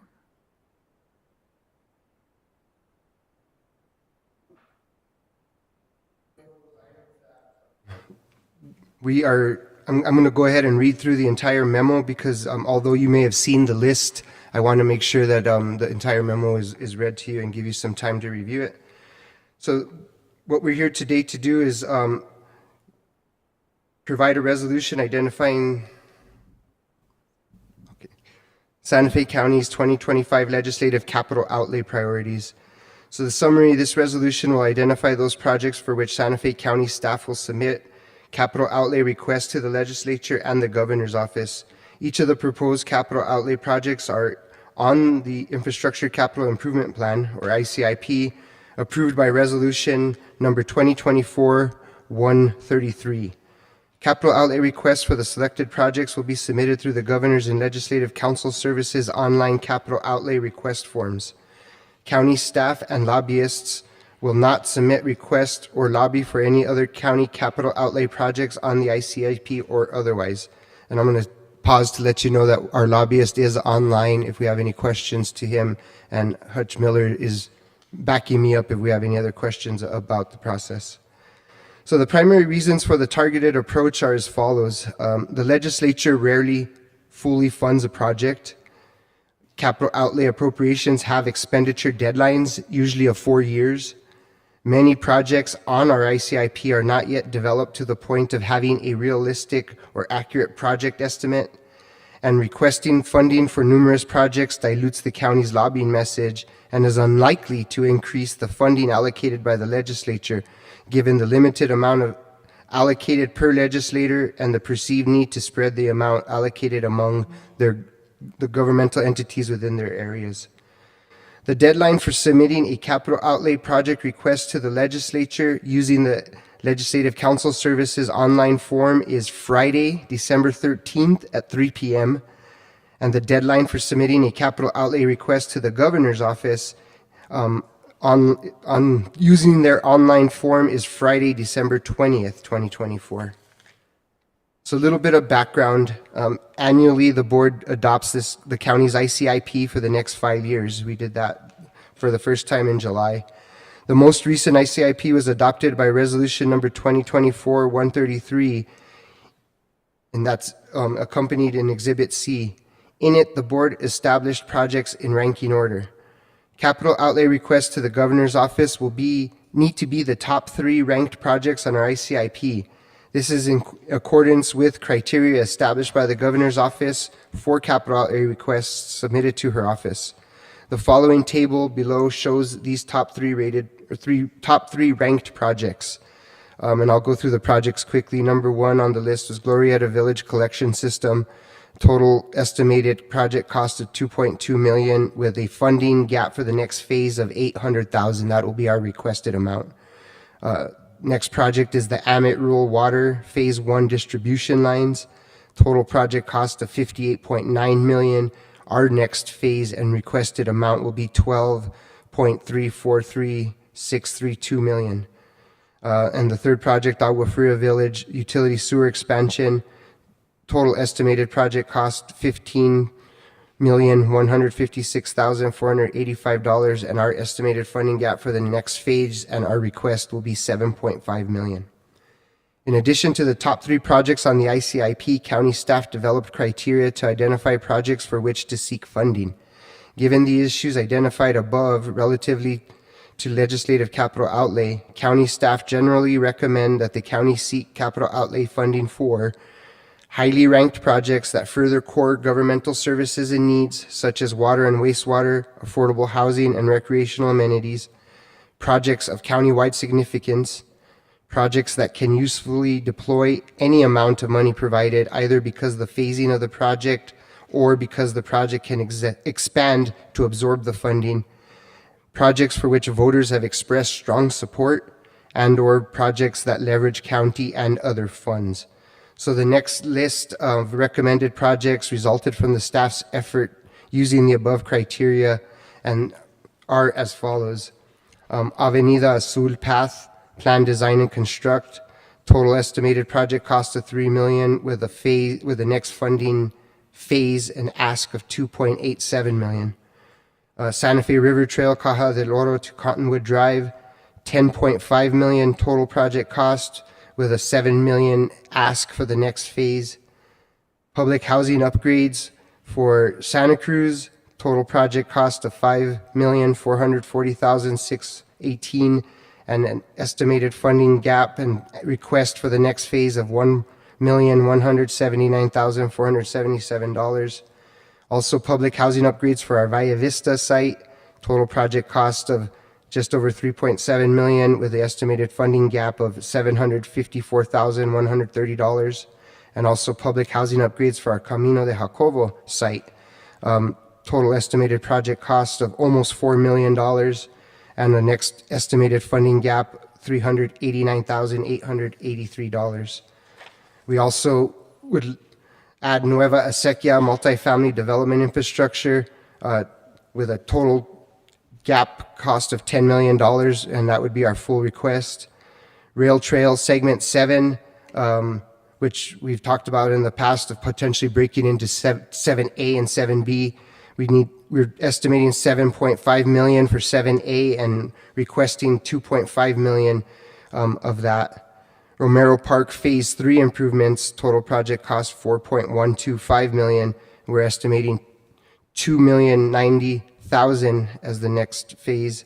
And improvements to roads countywide, $10 million ask and $10 million total project. And also the Village of Galisteo monument signs, $100,000 estimated cost and ask for those signs. More detailed project descriptions are contained within Exhibit B. Please note that county staff considered the potential availability of general obligation bond proceeds to decide how much to request for the following projects: Rail Trail Segment 7, Romero Park Phase 3 improvements, and the Santa Fe River Trail design and acquisition of real property from Caja del Oro to Cottonwood Drive. The requested amount would help address the fact that costs often are in excess of preliminary and our other estimates.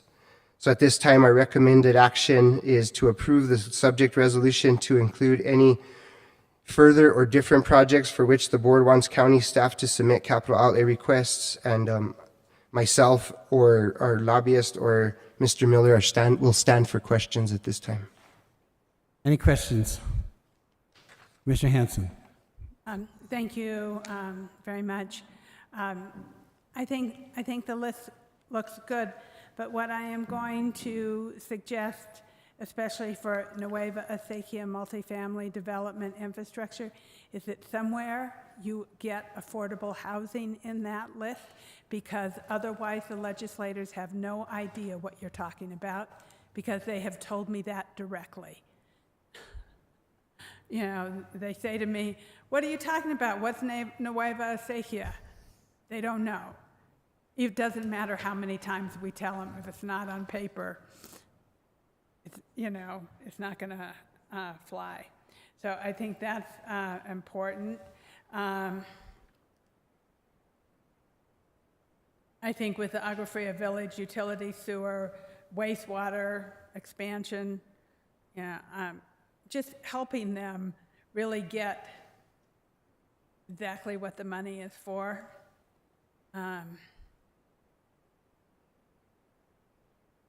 Otherwise, I'm fine with the list, I think.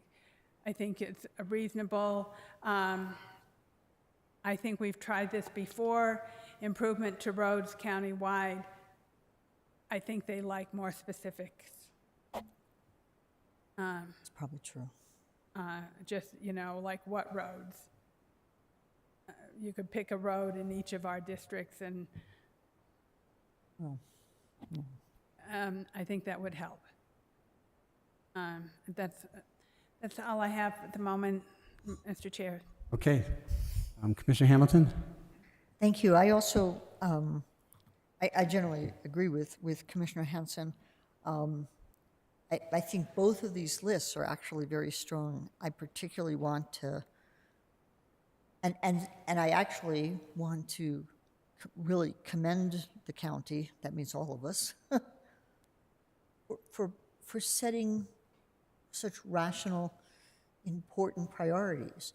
And in particular, the 3 highest ranked projects, they've been around for a while. They've been worked on for quite a while. 2 of them have to do with sewer systems, which in these 2 specific cases are hugely important. And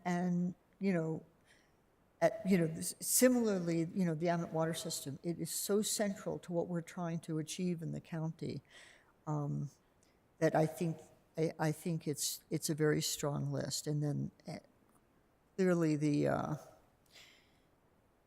emphasis on housing in the secondary list is really reflective of what we've been working on. So I appreciate it. I think I don't have anything besides the comment about, it was really sad when Nueva Sequia was sort of ignored because nobody knew what it was, and so put that in the title is cool. But I had no other suggestions besides that. But I do thank you for that. I want to speak strongly in support of what you've put forward. Okay. Any other questions? Yeah, my only question is about the, not question, my comment is where it says roads of, I don't know, now I lost the place, but roads of general county roads. We may specifically ask for roads within our districts for that, and not so much that we'll ask for it, but legislators may want to fund specific roads as opposed to just general roads. Yeah, that's true. But I think if it's okay with the way it is, then I think we should pass it. Mr. Chair. Mr. Chair. Oh, Commissioner Green? Thank you, Mr. Chair. I too like the winnowing down of this to be as specific as possible, and the generalized roads could have a little laundry list that could be on there, that if somebody wanted to specifically target a road because it was important for that legislator's district, that might improve the odds of some, because we have a pretty wide delegation. So they may say, well, I'd like to put my money towards this one in the southern part of the county, or this one in the northern part, or this one in the middle, whichever. So I think there is some value to that. The one of the bullet points in the first page, the third one, many projects on the ICIP list are not yet developed to the point of having a realistic project estimate. I encourage us going forward to really work on that. And I think that has to do with the PERs and the scoping that goes into some of these early things. And I know that we've talked about or even budgeted some money to really put those forward, but I really want us to prioritize completing those so that we do have accurate numbers, realistic project estimates. And that will go a long way to us confidently putting numbers forward and giving confidence to legislators to know that we can complete the project. And so I know that that's been something that we've recognized as a deficiency and something that we've thrown money at. Now, deploying that money to make sure that we have those PERs and other preliminary scopes put together is very important. I look forward to going to the legislature and going and getting a lot of money, because we need it, and it'd be great to get it this year. So thank you very much, Mr. Chair. Okay, what's the pleasure of the board? Oh, one more question. Can I make just one more comment? I just for the record, in defense of the staff, I respectfully disagree a little bit with the part of the previous comment. It's not a deficiency that not everything on the ICIP has a full PER. It's a reflection of the fact that projects are added constantly to the ICIP. And so a project that's added today is the process of getting information, gathering the information on that project and developing it and developing the cost, doing the first evaluation and then proceeding to a PER is just initiated. So to a great extent, what that bullet point reflects is the fact that there are projects that have been on the ICIP for a long time and have been fully developed, and some that have just been added, and some that are halfway in between. And there is no way to change that. That is the logical process. And so just because something's on the ICIP doesn't mean if it was put on last month that it's ready to have full funding requested for it. It is not, doesn't mean that project's in any way forgotten. And for the public also want that to be really clear, that I think that with great effort from both up here and county staff, we've developed what is a pretty functional and fair process that the staff works pretty hard on. And, like just because a project is maybe new on the list or relatively new on the list and isn't recommended for that particular year doesn't mean it's in any way been forgotten. Thank you, Mr. Chair. Mr. Chair, I agree with Commissioner Hamilton, and I think when we go to the legislature, if anybody reads the paper and listens to Senator Munoz, he wants projects that can be completed, and so it's better for us to take projects to the legislature that have their PER done, have all the work up front done, so that we can actually move forward with those projects. I would like to, of course, see more sustainability projects on here and other things, but I think at the moment the list that we have is good. Is that a motion? Mr. Chair, if I may follow up on both of those two comments. Okay, Commissioner Green. Thank you very much. So as I go through the list in Exhibit A, I see it's a laundry list and it's pretty long.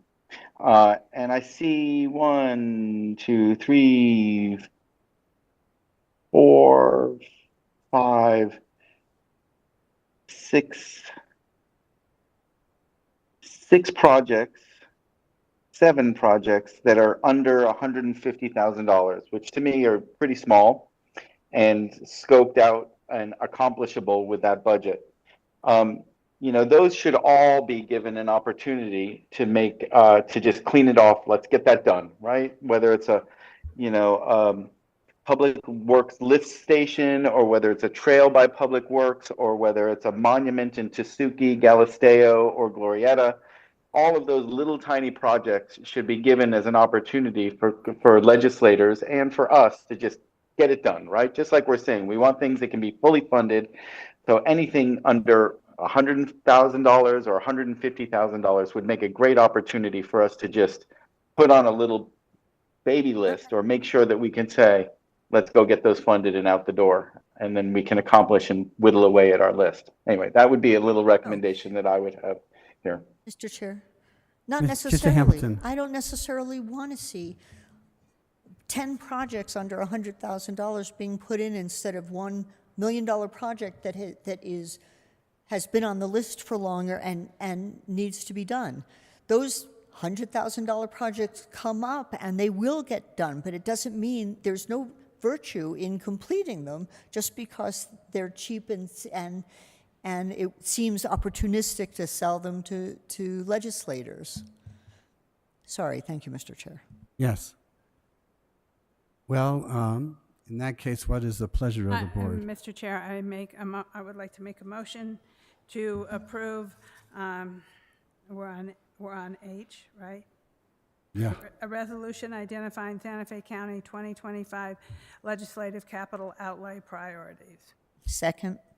Mr. Chair and Commissioners, I'm sorry to interject, and that would be with the change both to Exhibit A to the resolution and the resolution itself to insert affordable housing in the Nueva Acequia multifamily development infrastructure, and affordable housing would go between family and development.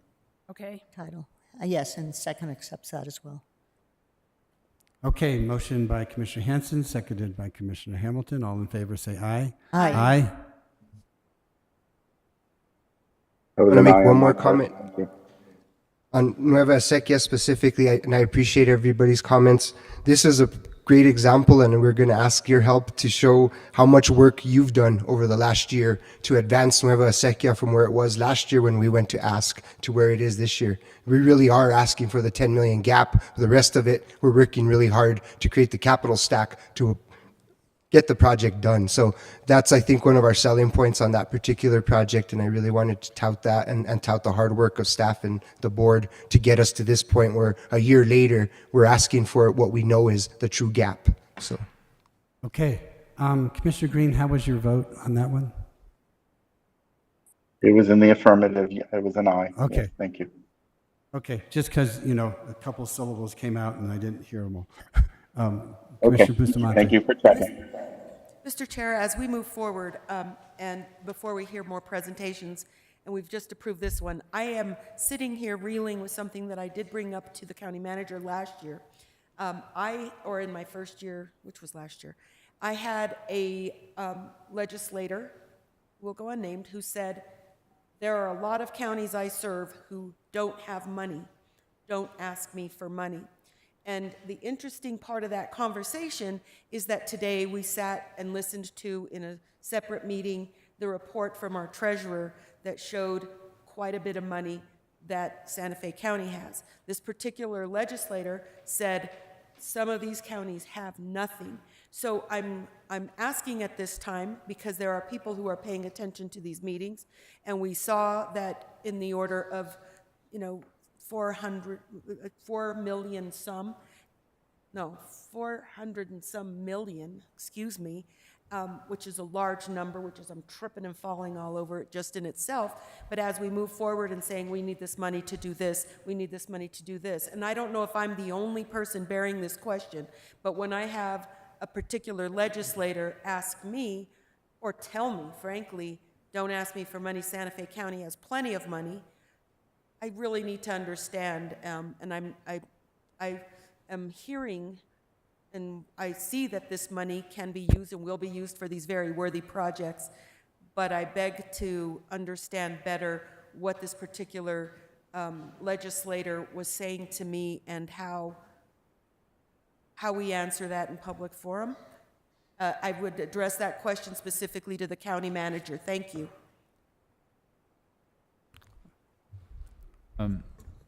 Thank you, Mr. Chair and Commissioner Bustamante.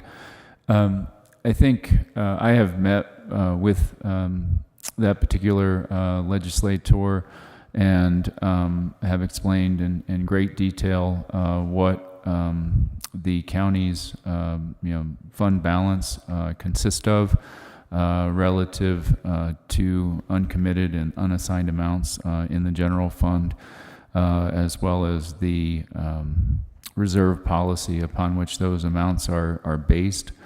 The headline figure of $400 million and change,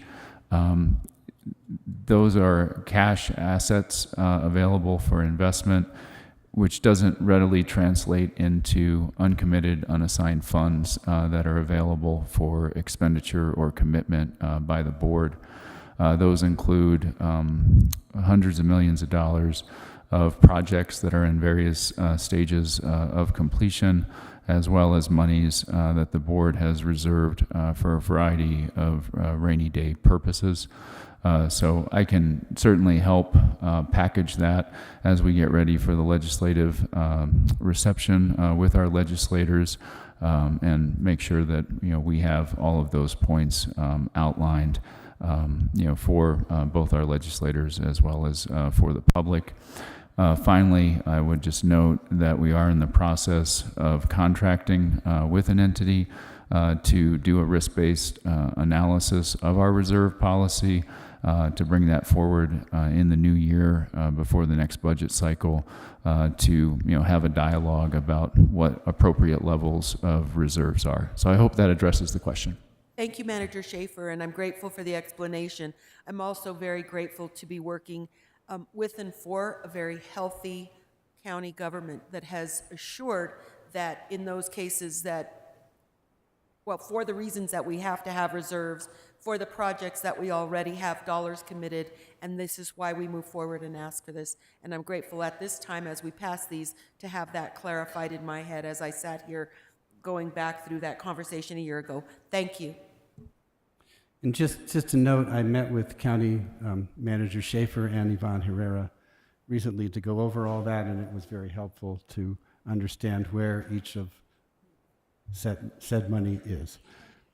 Can we go on to number I, a resolution identifying Santa Fe County legislative priorities related to public health and social services? Community Director Ryan. Mr. Chair, before we begin, may I give you a resolution number for the previous resolution? Resolution 160. 160, okay. Thank you. Go ahead, Ann Ryan. Chairman, Commissioners, good afternoon. Ann Ryan on behalf of the Community Services Department, here before you requesting approval of a subject resolution identifying legislative priorities for 2025 related to public health and social services, for which specifically we have 5. The first is for our senior services, and if awarded, we would target 3 primary areas that also tie directly to our strategic plan. Number 1, that's transportation, and the transportation is prioritized for seniors in need of medical transportation, such as dialysis appointments, doctor's appointments, and related, in addition to home-delivered meals. And what we have seen post-COVID is that prior to COVID, our congregate meal services were higher in ratio than to our home-delivered meal services. Post-COVID, that's reversed. And so we need additional funding to help support that increased demand and expansion. We also are targeting, as part of our strategic plan, more outreach and opportunities and access for health and wellness services targeting this particular population. We were just recently at the CSV Community Needs Assessment where this was also quite prominent, but in the Edgewood area and the more rural areas, it's hard to find certified health and wellness instructors. So that would be the second tied to senior services. And then the third would be food security and nutrition for actual food product and ideally locally sourced. So that's the first of the 5. The second is our Connect program, which certainly the BCC is familiar with, along with the local public. But these funds would actually look more specifically at what's referred to as flexible funding for esteemed providers of those services. And it's exactly as it indicates. Rather than box them into it may only be used for source X or situation Y, they need that on the ground discretion when somebody is transitioning out of the jail and needs something that maybe we didn't think of, to be able to ensure that they can rapidly provide that. The third of the 5 is for our Engage program, which is our law enforcement assisted diversion program, which only continues to expand. That, as the commission might recall, was originally funded through seed money through the state's Behavioral Health Services Department, who served as the fiscal agent for those federal funds statewide. For their own reasons, they decided not to reapply, and leaving those with successful programs to find those funding sources, which we are leveraging, but could use that state help. The fifth and final, forgive me, I forgot my glasses, is the AOT, the assisted outpatient treatment that many of you are very familiar with. Attached to this particular memo today for legislative priorities includes the Santa Fe County letter to Leader Worth for the July 18th special session, which details that $250K ask. That has not changed. We actively participate in those meetings. It looks as though this is going to be a regionally based pilot. Right now, our numbers have not changed. As we move further along in the process, they might, but for now, we stand behind that letter that was submitted by the county manager. And then finally, something that's been a consistent theme, and as a grantee of the DWI prevention funds, to ensure that we have a strong seat at the table to increase the excise tax, which then could result in a greater funding source statewide for all programs in terms of prevention. And with that, I stand for questions. Thank you. Okay, any questions? Mr. Hanson. I just want to thank you for the report. Also, your monthly report, I find it always very helpful to know everything you're doing. But I think all of these are good projects. If any of them could use ARPA money, we should think about that right now. I mean, of course, ask the legislature for money, but they don't always fund everything. So I think that if there's anything on this list that we could use some of the ARPA money that we haven't allocated, we should look at that. And I completely otherwise support everything. The increase in alcohol excise tax is definitely something that should be happening. It should have happened a long time ago, but yeah. Chairman, Commissioners, so thank you for that, and please know that you will see ARPA funds fully encumbered by the end of the year, and you'll hear more about that specific to community services next meeting. Great, thank you. I appreciate that. Commissioner Hamilton. Thank you. This is a great list, and it hits all the marks that, were commented on before, which include being specific enough. I mean, it's really clear, and I really hope this helps in our quest to get funds for these programs, where what the requests are for and how it fits into an already existing framework of structure. And I strongly support this. And I just want to comment that I think our community is incredibly lucky to have such an incredible community services department, that we've made in my time here so much progress in how we support our community, and especially the needy in our community. Fabulous job. Chairman, Commissioners, I am just as proud to join such an esteemed team, including the community and the providers. Thank you for saying that. Thank you, and my only wish was that you could ask for more money for all of these, but yeah, that's okay. Look who we're competing with. Kidding. Can we have a motion on this? Yeah, Mr. Chair. Oh, did you want to? You go. Somebody go. Go ahead. I'd like to move to approve this request for community services legislative priorities. A second. Okay, motion by Commissioner Hamilton, seconded by Commissioner Bustamante. All in favor, say aye. Aye. Aye. Thank All right, aye as well. And now, a resolution identifying Santa Fe County legislative priorities for affordable housing. Denise Benavides. Thank you so much, Chair Hughes, Commissioners. Today I come before you requesting approval of a resolution identifying Santa Fe County 2025 legislative priorities for affordable housing. As we all know, there is a critical need for affordable housing throughout the county as well as the state of New Mexico.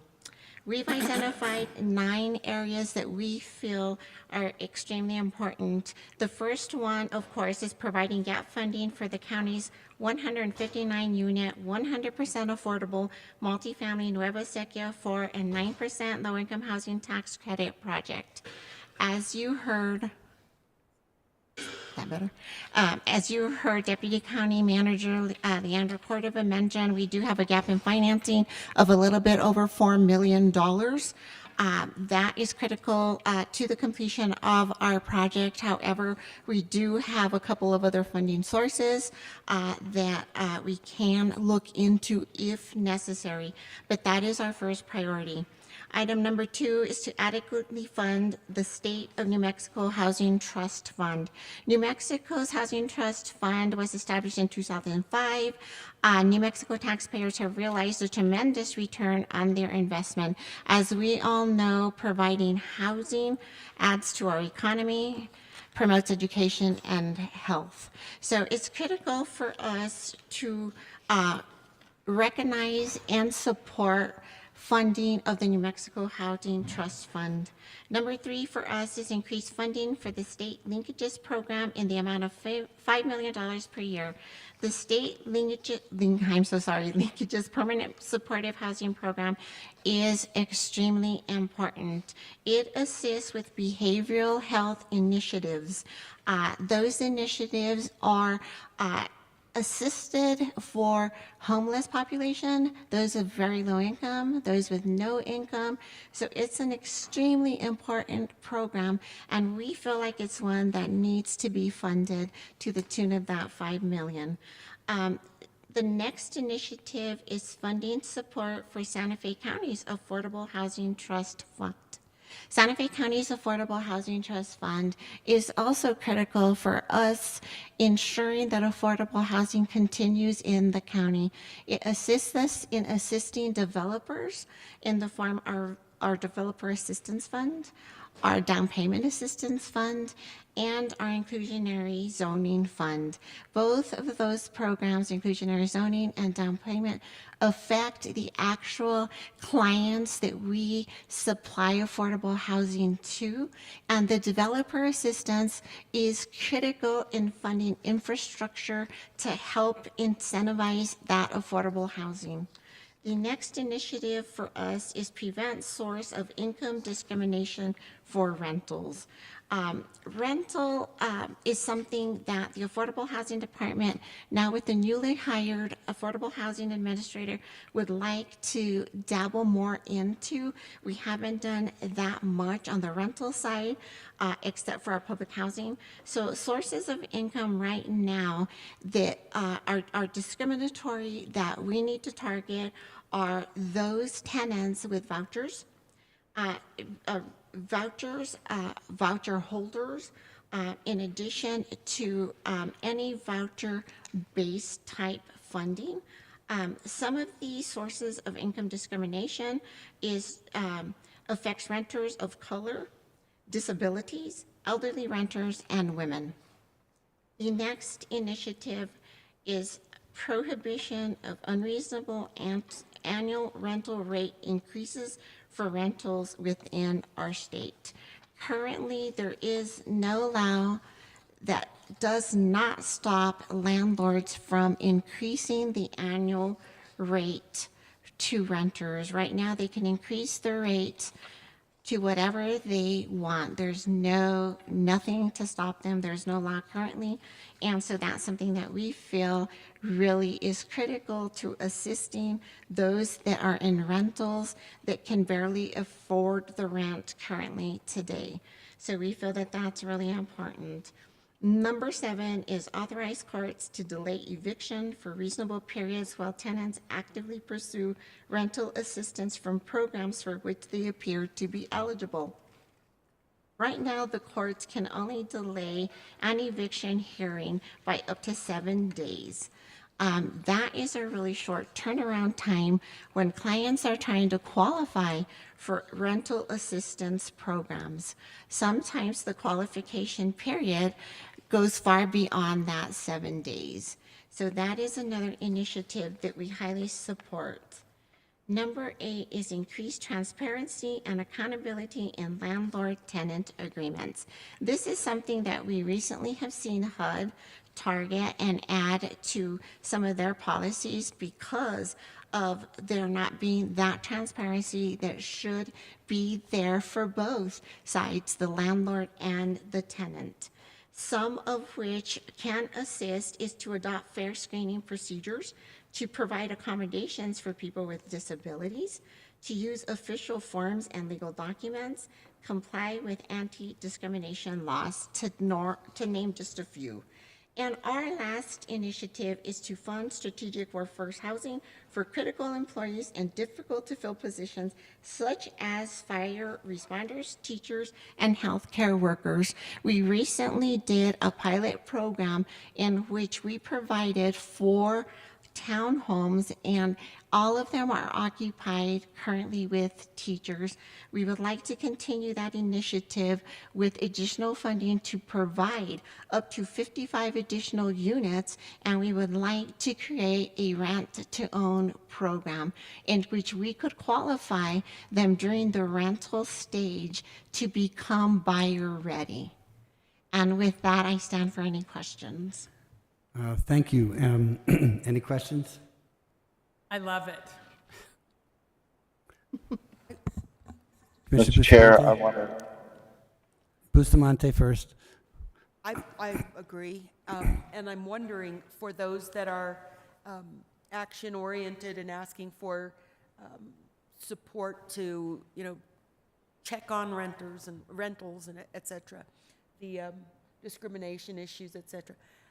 Are we working, or what other local government entities are we working with within the state, and have we already had preliminary conversations with any legislators who are working on these initiatives as well, or willing to do that with us? Commissioner Bustamante, as of yet, we have not. We have not actively dabbled on the rental side, mainly because of shortages of employees. However, now that we brought on our affordable housing administrator, and we do have one other position that we're going to fill in the form of an affordable housing coordinator, we feel like we can definitely target partners, some of which will be Habitat for Humanity, who has already reached out and who is currently in the process of some property that was donated to them. We've recently rezoned it for them from commercial to residential. Those will be some duplexes, but they are looking to partner with the county on a program that will target lower income renters as well as single family homes. They have a ton of money. They do not have any land. So that's a partnership that we hope to create. I know Commissioner Green has asked us to form partnerships with the schools. That's also something that we would like to definitely look at. There's also a partnership that we feel can be built in having a conversation with our state land commissioner. So that's another area that we could possibly dabble in and partner with. And so those are just some of the examples that we're looking at. But currently today, we hope to move that forward. And I think we can move it forward fairly quickly. So those are just some of the ideas that we currently have formed. Thank you. Commissioner Green. Thank you, Mr. Chair. Thank you, Denise. I do want to thank you for the pretty comprehensive list and specifically call out item number 11, the strategic workforce housing. I think that the more that we can offer our new employees, especially in these hard to fill positions, that it serves a multi-level purpose for us by helping recruit, but most importantly, helping us retain people because they're going to be established living in our community. And the strategic workforce housing, the school districts are doing it for their population. I think that if we partner with them and spread it out all over the county, we can do a great job by having police and firemen living and medical workers and teachers all living amongst us. And it becomes the ultimate inclusionary housing in very small, high impact, low impact ways. So thank you very much for including that on the list, and I appreciate the whole list. Commissioner Green, we definitely have heard you, and we are also looking at some very low interest rate loans that possibly can assist some of those types of individuals with actual housing, because not all of them have the credit fixes that are needed. Some of them are buyer ready, right? So we want to be able to target both sides, and so we hope to be able to do that going forward in the future. That's amazing. Let's take away all of the excuses for living in Rio Rancho. Nothing against Rio Rancho, but that we want to support people living amongst us. So wonderful. Thank you. Thank you. Thank you. I noticed you skipped over items 4 and 5, which were related to linkages, and I just want to highlight that making linkages be project-based would be a big improvement to the program. You could support the project instead of just being floating vouchers that float around everywhere, and we know how much trouble people have using floating vouchers. And that is an idea that is also an idea of Daniel Werwath, who works for the governor now. So it has hopefully some chance of getting approved. The other one is my idea, which probably won't get around this time, but making linkages pay market rent. So I realized a long time ago, all our vouchers pay below market rent, which meant people are stuck in ghettos of poor people. Yes. And they do much better if they're able to rent anywhere. And so that's a sort of a future-looking goal of making linkages voucher pay market rate rent instead of just affordable rent. Anyway. Thank you so much, Chair Hughes. That is huge. One of the other things that we're discussing currently today, as I worked through with the Housing Authority staff, is some education. Because one of the things that we do not do is allow some of our employees to actually go out there and search for places that are vacant, that are for rent, that will utilize some of our vouchers so that we can cut down on that long list that we have of people that are waiting, right? So I think furthering education amongst our staff is also a huge, and allowing them the opportunity to do some of these types of programs. And the other one is in talking to each other and working together department to department, which we do quite a bit now. But I feel like the Housing Authority was kind of like a little untapped little gold mine for us, because the FSS program, once somebody graduates from that program, they're buyer ready, but they're not coming to us, the other side, the affordable housing, so that we can get them into the home that they've now been made buyer ready for. So that's another program that we're currently discussing as well. And there's clients out there that, as we heard earlier during the Housing Board meeting that Adriana mentioned, have graduated, and the list is long. So we're going to be contacting those individuals to see if they're interested in a home, and so that we can start working together with them to get them into a home. As we develop those homes, construct them, we will be ready to get these individuals into those homes of their dreams. That's our goal. Okay, well, thank you for all the good work on that. And with that, I'd like to make a motion to approve the legislative priorities for affordable housing. Second. Motion by Commissioner Hughes, seconded by Commissioner Hamilton by a hair. All in favor say aye. Aye. Thank you so much.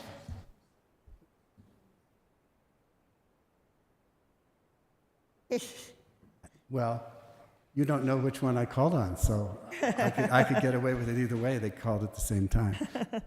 Mr. Chair, the resolution number is 161. Okay, thank you for the resolution number. We move on to item K, legislative priorities for environmental... 162. I apologize. 162. 161 was resolution for item 7I. Sorry, I need to increase my blood sugar. Okay, I is 161, J is 162. Okay, and we're on to K. Jacqueline. Thank you, Mr. Chair, Commissioners.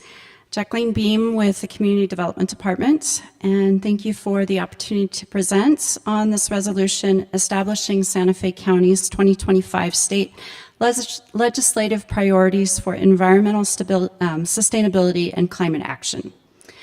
The subject resolution outlines Santa Fe County's priorities regarding sustainability and climate action for Santa Fe County in the 2025 New Mexico State Legislature's annual regular session, and urges the New Mexico legislature and governor to enact legislation that would, and I will summarize the list, it's rather extensive. I think we have 13 items.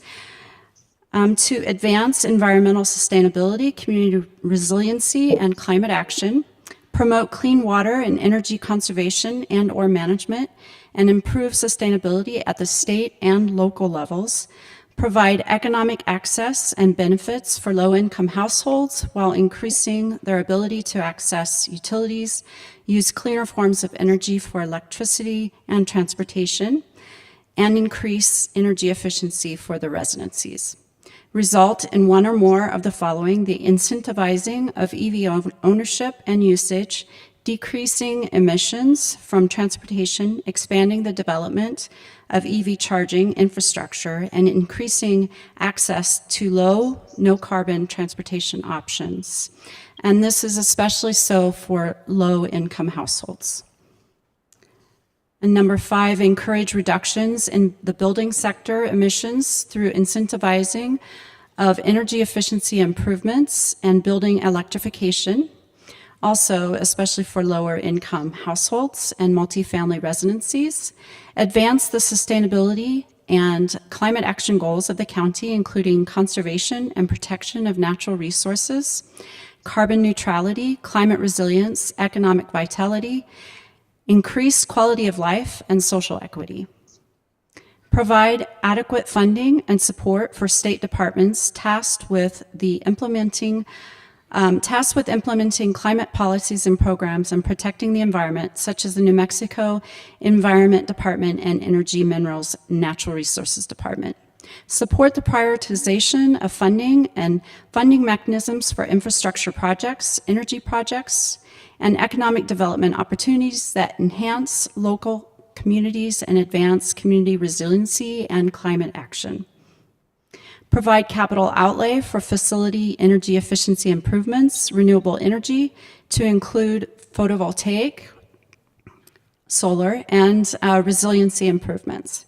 Create and advance pollinator-friendly initiatives to include incentivizing the planting of pollinator-friendly, regionally appropriate plants and avoiding the use of pesticides known to kill pollinators, and supporting coordinated regional, statewide, and national action to protect pollinator species in order to implement the objectives set forth in Santa Fe County Resolution number 2020-51. Improve the New Mexico energy grid, including increased microgrid access and renewable energy sourcing, and the ability to operate independently from the national grid. Provide and grow programs at the state level comparable to Solarize Santa Fe to assist individuals with questions about and funding of solar installation in homes.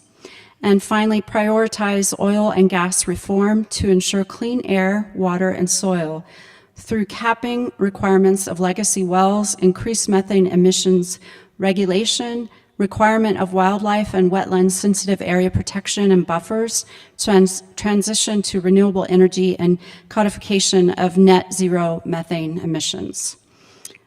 Further, the resolution expresses the board's support for comprehensive climate legislation that will codify greenhouse gas emission targets at the state level for 2050, the state's adoption of the Advanced Clean Cars and Advanced Clean Trucks rules, banning single-use plastic and polystyrene products within the state, including an extended producer responsibility or EPR law for packaging, and the creation and enactment of surface water rules, as well as New Mexico Governor's executive order expanding and investing in climate-ready and infrastructure work goals.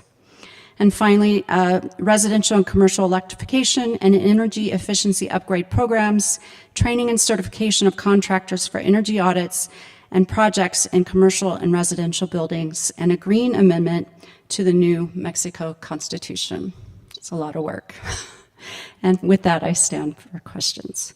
Any questions? Commissioner Hanson. Thank you, Jacqueline. I think you included almost everything.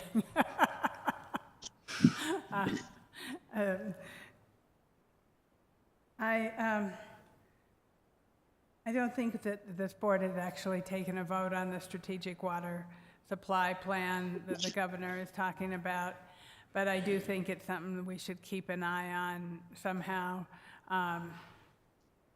just because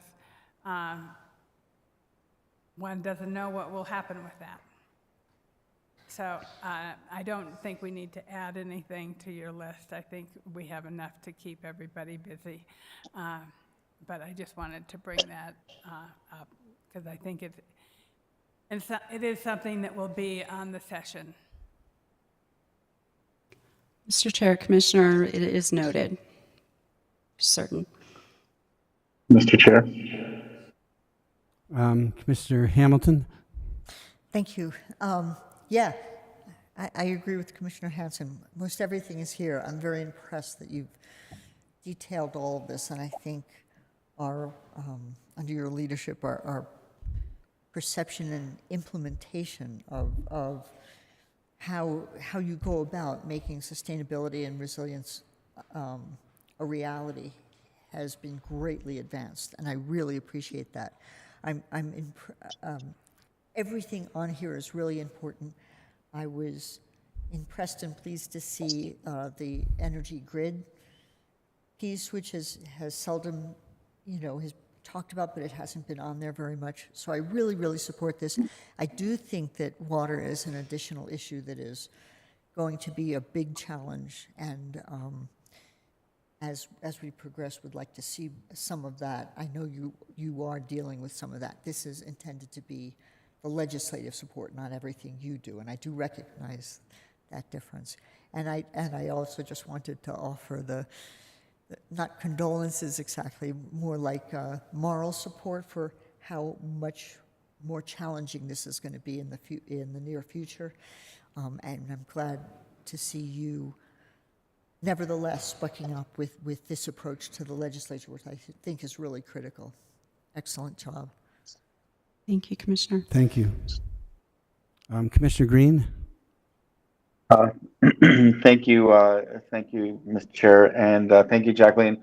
I like the list a lot, but I want to sort of add two aspects that I think are somewhat missing in this, and either in item number 2 or as an additional line to give you some context.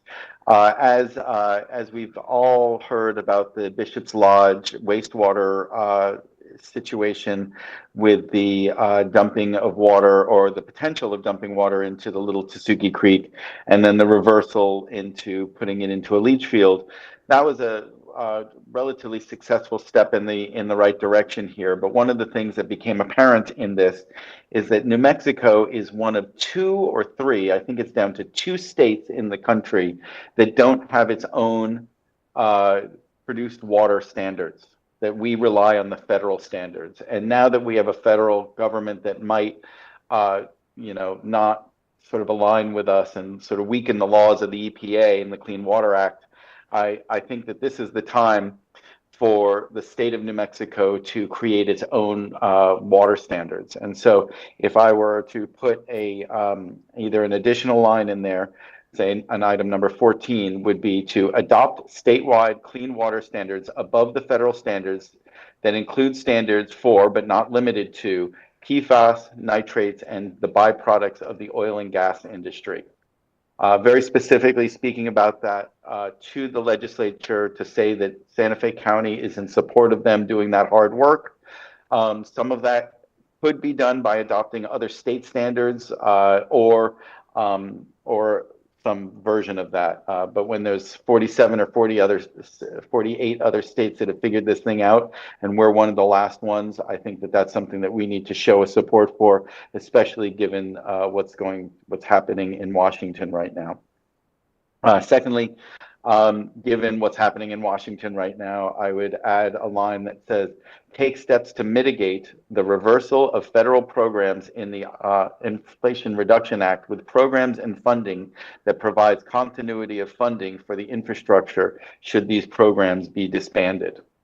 So those two things sort of speak about, one, of really addressing what could happen in DC and how we need to up our game to support what we believe in New Mexico and the gap that we have with our clean water standards. And so I put that out there to add those two statements into this. I think they're important. I've spoken to the chair of the Water, Energy, and Minerals committee, interim committee, which is our own very own Representative Matthew McQueen, and he's trying to get his head around this as to what could be done here. And so I really recommend that we encourage him to do this. And since he's part of our delegation, having a statement from Santa Fe County would go a long way to saying that we want to support some statewide clean water standards.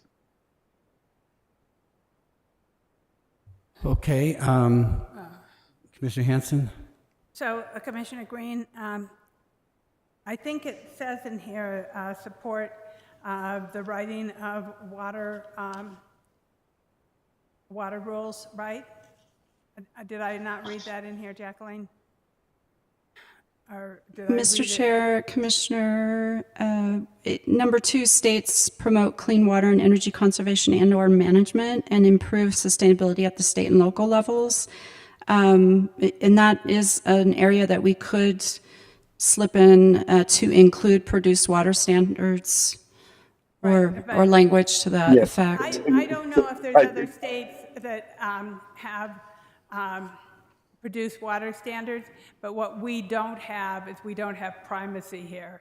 And what is happening at the New Mexico Environment Department is they are working on rules right now for waters of New Mexico, which goes along with waters of the U.S., which is clearly going to be gutted even more than it already is.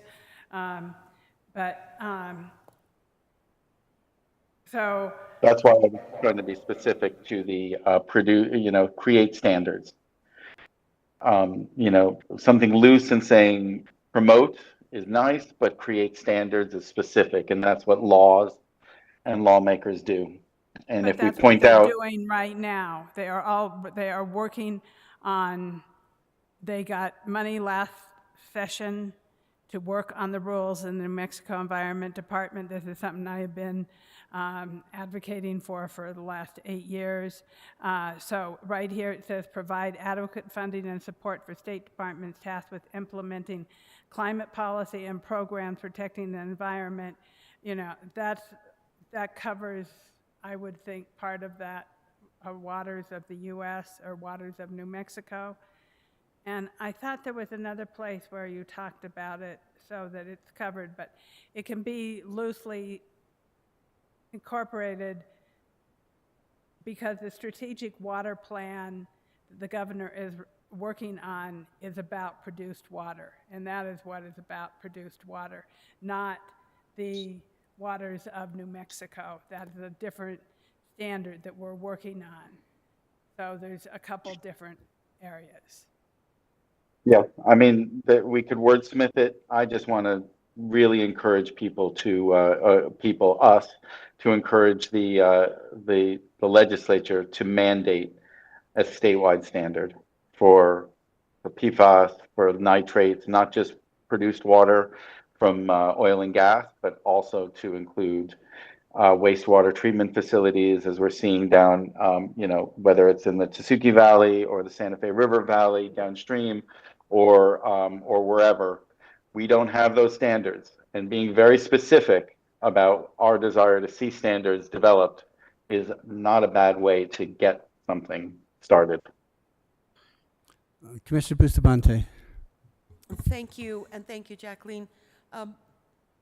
Given the current, pardon the play on word, the pun, the current climate that we're about to become affected by, given the changes that we have been promised by the current president-elect is there are a number of things that I'm not seeing here. I don't know that this is something, I'm not trying to add anything to your list. I think it's great that we're working towards energy efficiency, but as we see the EPA regulations relaxed, if not completely removed, we don't know what's going to happen. Local food is going to be even more critical. So resilience is operative to almost everything. When we look at what it's going to cost if we really do have the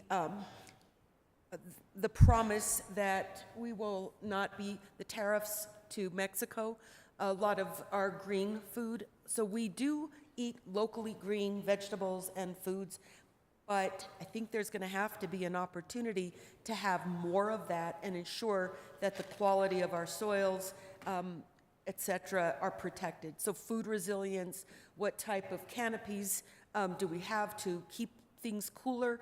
I will share in 2004, when I was on the Sustainable Santa Fe Commission for a number of years from that point, we had a lot of hyperbole at the time, and I say that because I was on the commission for more than 5 years, and we had people who told us, in 5 years, Florida will be underwater, right? We had a lot of things that we needed to move really fast. We haven't seen Florida underwater, but frankly, we're getting closer to that type of, at the time, hyperbolic concern. These are not unreal issues, so I'm grateful for this. I had people argue with me about an NSF grant for earthworms, and why are we studying earthworms? Because they have to do with our soil. So I'm grateful for the work that you do. I echo what Commissioner Hansen has said in how challenging, but how challenging your position is and how much we all need to support this. And given we don't live on an island, but we will in some respect. And frankly, given the map, we do in some respect. All that said, thank you for what's up. Thank you for everything that you've put before us. And thank you for continued work on these other issues of resilience as we move forward, because they will continue to become more critical if things work the way they've been promised or have been stated to do so. So thank you, Jacqueline. Thank you. Commissioner Hamilton, do you have a comment? No. I was thinking, Commissioner Green, you were given the opportunity to insert lots of words to the agenda, to this. Jacqueline, is there something simple we could put in to cover that? Produced water you were thinking, or? Mr. Chair, can I? Let Jacqueline answer my question.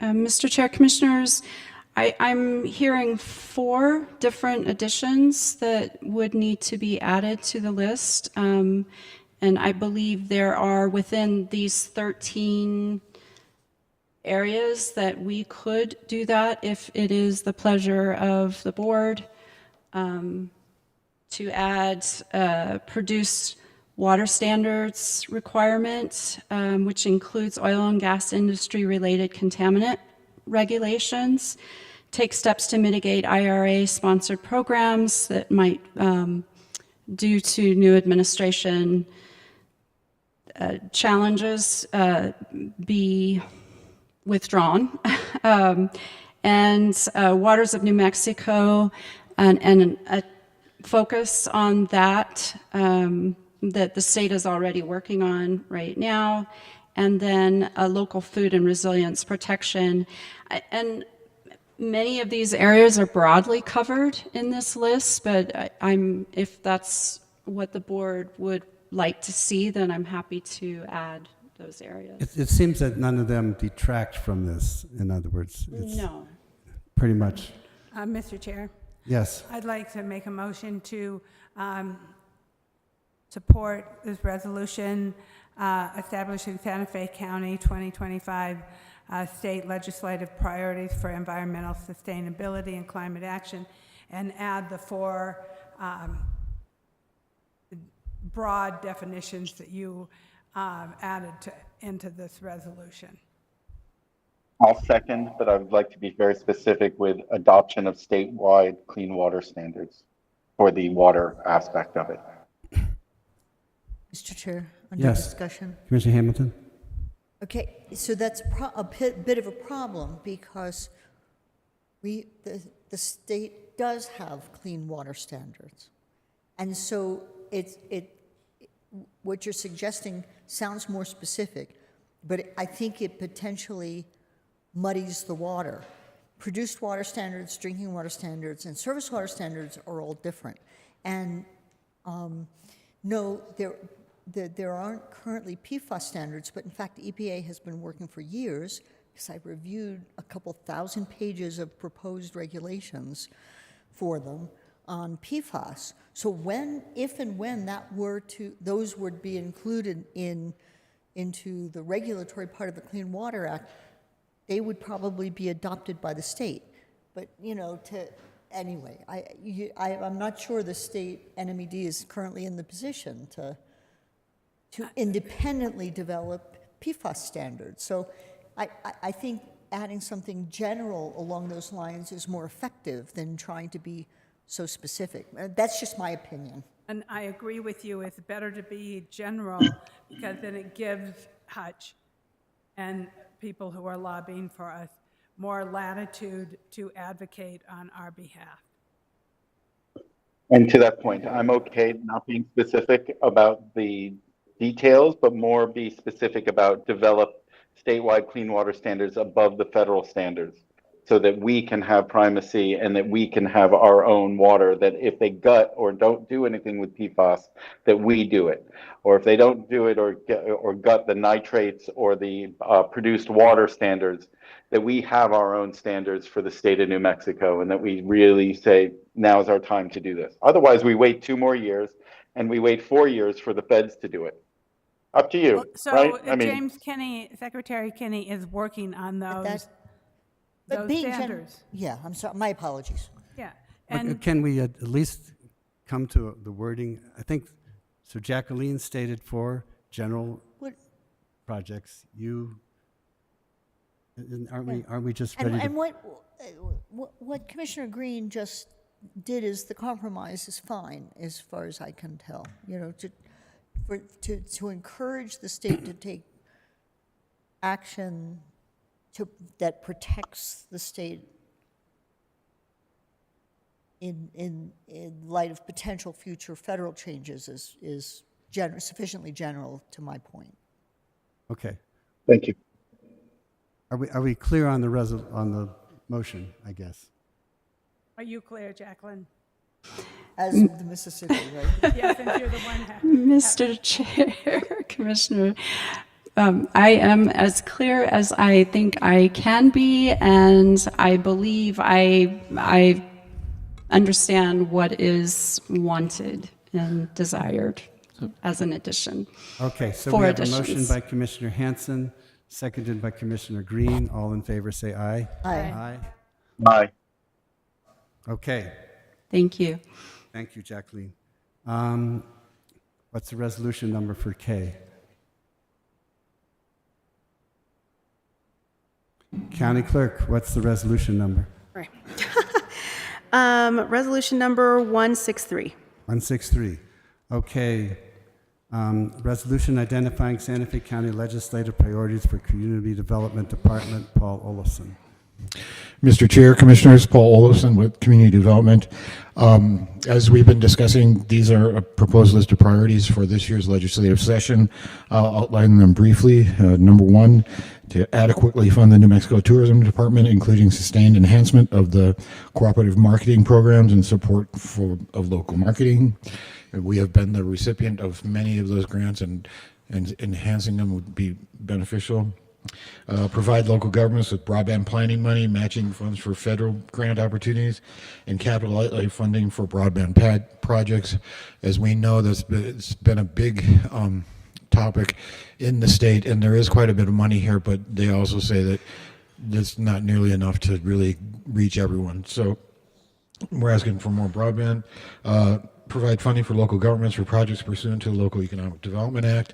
And again, that's just trying to promote jobs and job creation through the LEADER process. Adequately fund New Mexico Economic Development Department, including grant funding opportunities through the Arts and Cultural Division and Outdoor Recreation Division. So, Paul, right Yes. there, I want to add the creative industries. Okay. Like, I think that needs, like the creative industries is under the New Mexico Economic Development Department. Understood. Okay, thank you. Okay, continue. Number 5, increase funding for job training incentive programs. That's the JTIP. Number 6, maintain competitiveness of film incentives that benefit the Santa Fe region. Number 7, fund grant writing and technical assistance services for local governments statewide, including through the North Central New Mexico Economic Development District. We've worked with them in the past and they've been very helpful with us. And then lastly, increase support for the transfer of technology developed in laboratories to businesses. So that's just trying to help entrepreneurial business development in the region. And lastly, I just want to emphasize that this is not an all-inclusive list, and it is meant as suggestions to stimulate discussions with the legislative body, but also any policies or issues that the commission wanted to pursue outside of these would not be impacted. Do we have any questions for Paul?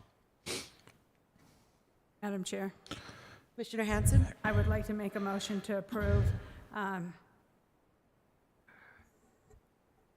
resolution. Hang tight. Let's make sure that Commissioner Green didn't have any. Commissioner Green, did you have any questions for Mr. Olofsson? I'm good. Thank you for asking. Thank you. Wow. Okay. A resolution identifying Santa Fe County 2025 legislative priority for community development, including adding the creative industries under Bullet number 4. Number 4. I'll second. It's a strong list. All right. Well, motion by Commissioner Hanson, seconded by Commissioner Hamilton. All in favor, say aye. Aye. Aye. Aye. Aye. Thank you, Paul. Thank you. Good night. Mr. Chair, the resolution number is 164. 164. Okay, number M, a resolution identifying general Santa Fe County legislative priorities. Hutchie. Good afternoon, Mr. Chair, Commissioners. Hutchie Miller, Santa Fe County Intergovernmental Outreach Coordinator. And the particular resolution that I am presenting is the Santa Fe County 2025 General Legislative Priorities. And so this resolution is provided to include any of items that the Commission may want to have as a legislative priority, but isn't particularly represented in the departmental priority resolutions. And so for this year's general legislative priorities, we have 2 items. The first item is preservation of county revenue, oppose any tax reform or other legislation that negatively impacts county revenue, such as by reducing tax rates or the tax base or restricting the permissible uses of revenue. So this goes to the point that localities remain in control of their own destiny, basically, by providing or having the means to provide its own for its own unique needs of its local residents. The second item is capital outlay reform. Support for capital outlay reform that would improve the vetting and full funding of capital outlay projects. This was just brought up from our first item, the capital outlay priorities.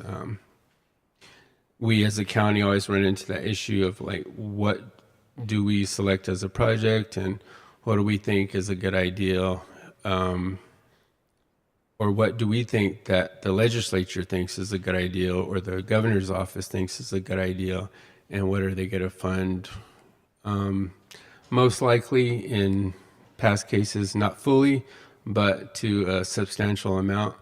It'd be great if there could be changes made saying that, yes, you're going to get full funding for a certain project, and we know going forward into our budgeting process and into our project planning that we could rely on capital outlay for a full funding source of allocation. So those are the two items that we have on here this year, and they're very important to isolate out as a particular legislative topic. But just to keep in mind, as we go forth in the legislative session, there's going to be specific pieces of legislation that we'll bring forth to the commission and get your opinion as whether to support or to oppose. So this won't be the last time that we'll be able to support or oppose particular legislation for the county as a whole. And with that, if you have any questions, I'll be happy to answer them. Any questions? Move to approve. Second. Okay, motion to approve by Commissioner Hanson, seconded by Commissioner Hamilton. All in favor say aye. Aye. Aye. Thank you. Resolution number 165. Did you vote, Commissioner Green?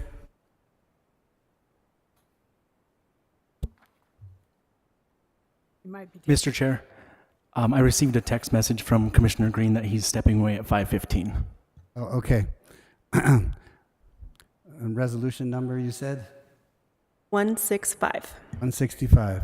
Okay, move on to number N, resolution supporting New Mexico County legislative priorities.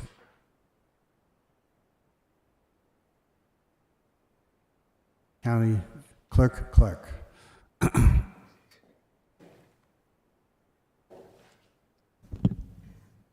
Hello, Mr. Commissioner, Commissioners. These are the New Mexico Association of Counties 2025 legislative priorities. As your elected representative to the New Mexico Association of Counties, I'm here to present those. We, as the executive committee, voted on these priorities as being our top priorities, though several priorities came through from different affiliates. They just didn't make the Post-it note battle on the wall of which priorities would be the top 5. So these priorities are HB2 appropriations, Detention Reimbursement Fund, fully fund County Detention Facility Reimbursement Act Fund to reimburse counties for the actual cost of housing state inmates. As you may know, several counties have found that quite burdensome. According to the New Mexico Sentencing Commission, the 5-year average cost to house New Mexico Corrections Department inmates is $8.2 million, and the current fund is $5 million, so they're trying to close that funding gap. The second thing, of course, is always the courthouse funding. Counties are expected to house various courts, but of course, as we start adding more and more district judges, that becomes quite expensive, especially for large counties. So they would like to authorize continued funding to the Administrative Office of the Courts for construction and renovation of state district courthouses. Counties maintain that courthouses are a state responsibility and that the rising costs of construction, security, and IT necessitate a shared revenue stream. Detention, recruitment, and retention, authorize continued funding for the newly formed Corrections Workforce Capacity Building Fund administered by DFA. Adequate detention staff are essential to safe, well-operated detention facility, which is directly correlated to a safe community. Firefighter EMS Recruitment Fund, authorize continued funding for the Fire and EMS Recruitment Fund administered by DFA for the fire departments to staff, recruit, and retain career and volunteer firefighters and EMS personnel. We have seen a call volume increase by as much as 50%. Response systems are quite overburdened, and the average age of a New Mexican firefighter volunteer is 65. So we're going to see a cliff of volunteers basically aging out of the system, and so we need a way to recruit more volunteer firefighters. Emergency medical services, ensure that SB 151, the 2024 regular session as amended by Senate tax, authorizing a redirect of 10% of the premium tax from the health insurance business to the EMS fund is implemented as stated, and that's going to help shore up funding for EMS. And then the 700 megahertz radios, authorize continued funding for the monthly operational cost of the 700 megahertz radios to build out state interconnectivity infrastructure. In a county as large as ours, we have often seen interdepartmental concerns about how people are going to respond to 911, and so this is part of that concern of making sure that we have coverage across the county. Equitable disclosure, this is something pushed forward by the assessors and the assessors affiliate. Treat residential and non-residential property transfers equitably to allow for accurate valuation of non-residential real property. Information would be used for statistical and analytical purposes only. And then, of course, always a priority in the New Mexico Association of Counties is IPRA improvements. Amend the Inspection of Public Records Act to exempt from disclosing specific information and prohibit certain requests used to compromise and obstruct critical local government services. One example given during the meeting was that there is a gentleman who likes to request the tattoos of certain female inmates and wants to know everything about those inmates based on the kinds of tattoos they have.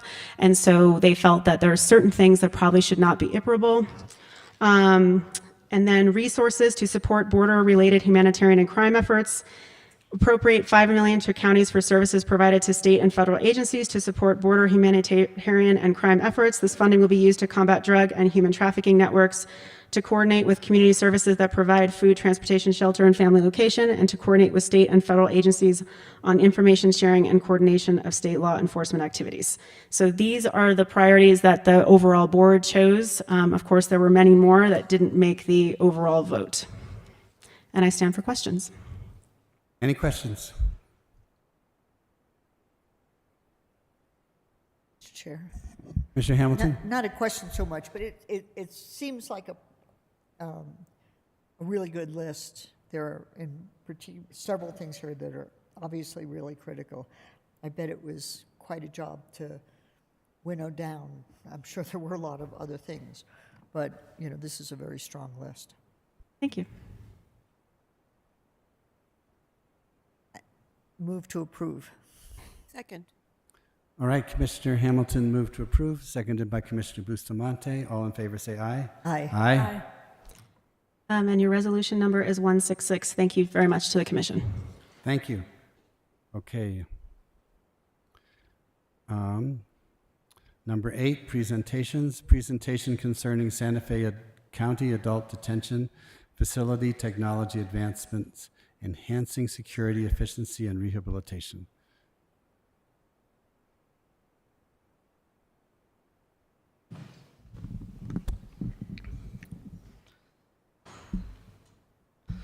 Good day, Mr. Chair and Board. I just wanted to express my gratitude for the support that you guys have shown us over the course of the year.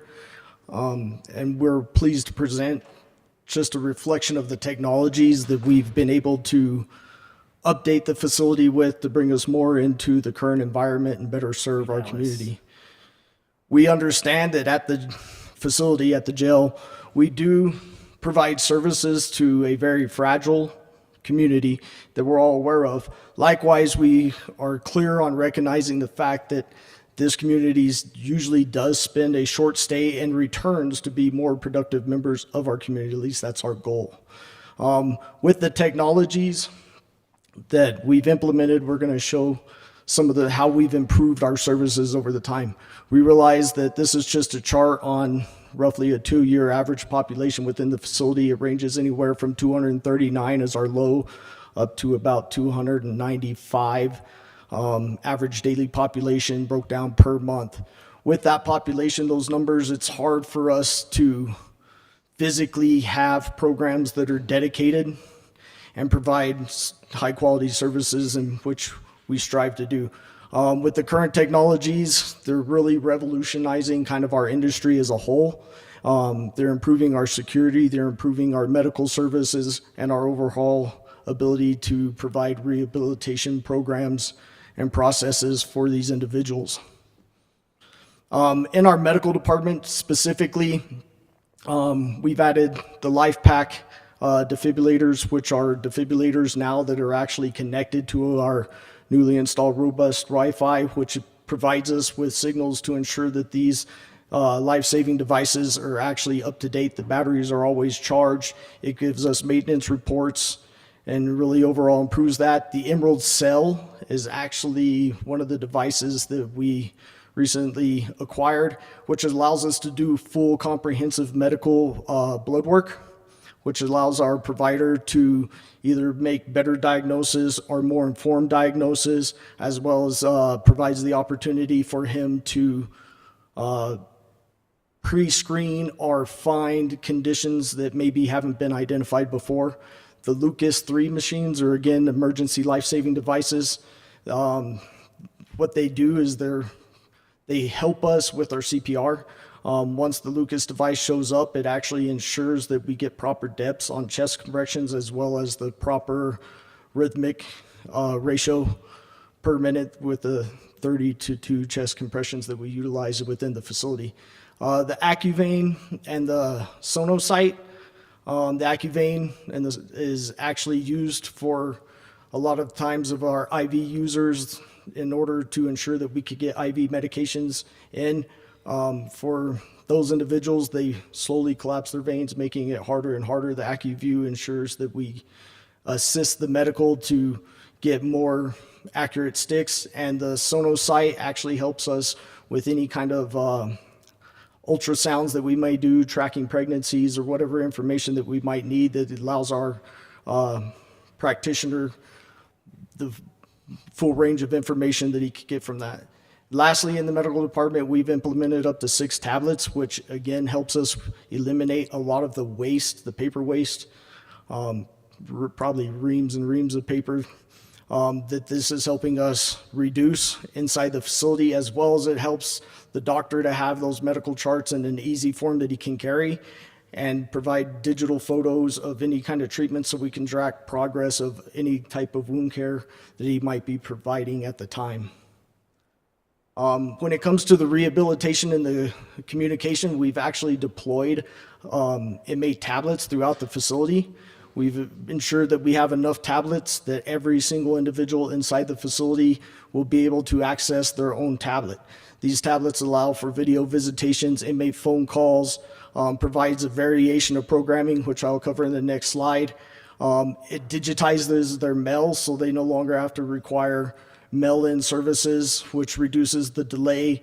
It also allows us, from a security standpoint, to reduce one access point for introduction of contraband, and it makes just the overall communication with the outside faster. It gives electronic library access for law library, which we were down to one machine that we used to have to pass around unit to unit. Now every inmate actually has that exact system that they can access at any point in time, as well as the entertainment needs such as movie, games, ebooks, messaging, things of that nature.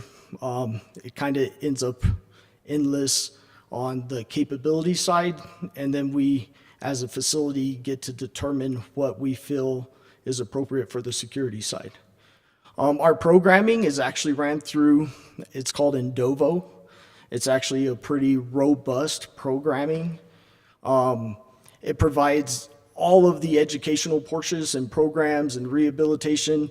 It's actually designed, and I think one of their claims was that it was one of the largest online programming services that's specifically designed to target inmate populations. As you can see, over the course of the time, the tablets in this Indovo allows us to track, which for our perspective allows us to see what services they're actually seeking out themselves, which will allow us to better define what programming that they are actively seeking. Life skills, that consists of job finding, job seeking, trade skills. Finances actually tends to be our largest programming that's used, about 42%, and following that is academic at 25%, which covers anything from basic reading and basic math to GED preparation all the way up to college prep is all accessible inside that tablet. And right there in the yellow, it's pretty amazing because we can track the number of hours that we're actually getting utilized. And in less than 3 months, we've recorded over 19,000 plus hours of programming done through the tablet system from that population inside the facility. So they're actually really putting it to use and identifying the specific target interest that they have for the programming. When it comes to our security enhancements, we've installed a great robust Wi-Fi system throughout the facility, not only to support the tablets, but to also support some of these security enhancements. We've contracted out with Guardian RFID. What this is it's a device that's about the size of your smartphone. It actually looks just like a smartphone. They open up an app, and what this does is it gives officers accurate tracking of their unit checks. It helps us see, gives them 5-minute warnings when their next time unit check needs to come up. On top of that, they're able to go through and they scan each location throughout that unit check, which allows us from a management standpoint to ensure that they're walking the entire unit all the time. Likewise, they're able to put in their own personal notes, set up their own tasks to ensure that they complete their daily tasks or anything that they identify. They can be proactive with their welfare checks. If they've checked on someone and they felt like, oh, that was unusual movement, but they don't necessarily, they can actually make notes and on their next unit check for that same type of criteria to see if they identify anything unusual that they might want to follow up on. It's really reduced the paperwork, probably, again, reams and reams of security paperwork now that we've been able to reduce with this, as we've turned most of our daily forms done on the floor into electronic forms that they're actually doing and recording through the device. So it's allowed us tons of paper waste has been reduced, and we're really proud of that. When it comes to inmate tracking, we can now track our inmates completely throughout the facility, every movement. When we send them to kitchen for the cooks, or when we send them out to court, each individual inmate is actually scanned, tracked, and we can track their movement throughout the facility and determine where they are at any given time by individual inmate without having to go through piles of paperwork to determine where an out count might exist. On top of that, we've replaced our entire paper logs, which I'm sure y'all have seen on your tours, books about 2 inches thick that we just continually keep paper logs, because now that is all done electronically. They can make whatever notes on their unit checks as they're scanning through the tags to ensure that the unit checks, and we can now as supervisors, we can pull up those unit checks and see what notes they made during the day and ensure that that paperwork's done. All of these technologies have really been supported by a very extensive Wi-Fi network that we installed, and Mr. Sanchez is going to present you on the technical aspect of that part of the project. Mr. Chair, Commissioners, thank you for letting us be here. To continue the security enhancements, the wireless network that we put in place from a security perspective, we're able to monitor a lot of authorized and unauthorized devices within the network. If there's any contraband in the back end where there's not supposed to be, we can report those to the warden, deputy warden. We can segment the network, allowing us to really isolate the data accordingly. So for example, if there's a vendor who needs access or somebody visiting in the conference room, we can give them a guest network on that specific access point that's in the conference room and not anywhere else. So we can really isolate the data accordingly.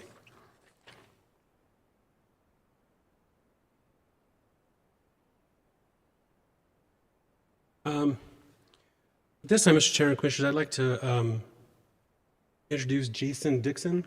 He's our IT supervisor of the plug safety area. Very critical to the area over there to get all this stuff done. And also Brian Hardy, he is our IT security and network I'm playing with Jason. Good evening, Commissioners. Jason Dixon. Been here for roughly almost 17 years now. But definitely wanted to give the warden and deputy warden whose kudos and patience for us to get this implementation for the Wi-Fi enhancement increase over time. It took a little bit of time, but with the partnership with IT Connect, it was a smooth transition. So just wanted to say that. Thank you. I'm not going to ask Brian to come up and speak because he really doesn't enjoy that. So over the next few slides, I'm just going to go over some improvements in the network and overall IT efficiency. So with, we're always trying to reduce network complexity. In the past, we had challenges with vendors implementing and installing multiple layers of their technology in the environment. So by going to a single network, it allows us to really keep from signal overlap, degraded performance, vendor support issues. So going to the single network has really been beneficial for us as well. A lot of times there's finger pointing whenever you try to go troubleshoot something, and there's a root cause that nobody wants to really accept and address. So again, our current approach is a single unified network. It's going to reduce congestion interference from multiple wireless systems, reduce support and troubleshooting time, increase network reliability and performance, and it really allows us to configure the network for future needs and services for the facility. And to improve overall efficiency, IT staff is able to monitor the network remotely, allowing for less people to have to be on site to manage and monitor the network. It also helps us increase our response time for after-hour support. We have 24/7 support at the facility for public safety, so this helps us have somebody remote in and troubleshoot some of the network issues from wherever it is that they are. Additional wireless access points in the facility allow staff to access critical data real time throughout the environment, so they can get data as needed as they're going through the pods and get the information that they need. And they can do that through any Santa Fe County approved mobile devices. The wireless systems, one other benefit to wireless systems, they can be expanded without a lot of additional physical cabling in the environment, which is really ideal for future growth and lowering installation and maintenance costs. After the infrastructure was installed and after the Deputy Warden and staff have rolled out the various programs that they've done, the network utilization has increased by 43%, which really just shows the fact that they are utilizing the system and really it's benefiting the environment and the inmates.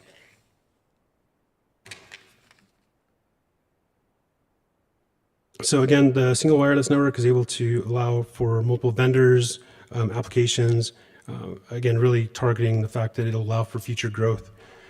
Additional key benefits include cost savings by avoiding the purchase of additional redundant equipment, initial setup time costs, lowering overall maintenance and support costs. It really helps ease the onboarding, offboarding of vendors.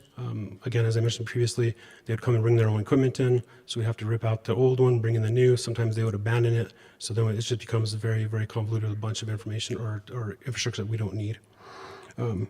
It also helps the overall energy footprint. Without multiple vendors bringing their own equipment in, we have just that one network. Some additional technical benefits. The single wireless network prevents overlap, reduces interference, and helps optimize performance. Again, that way they can have less hiccups, less challenges connecting to the network. One wireless network also helps us simplify the management by reducing the complexity of having multiple networks.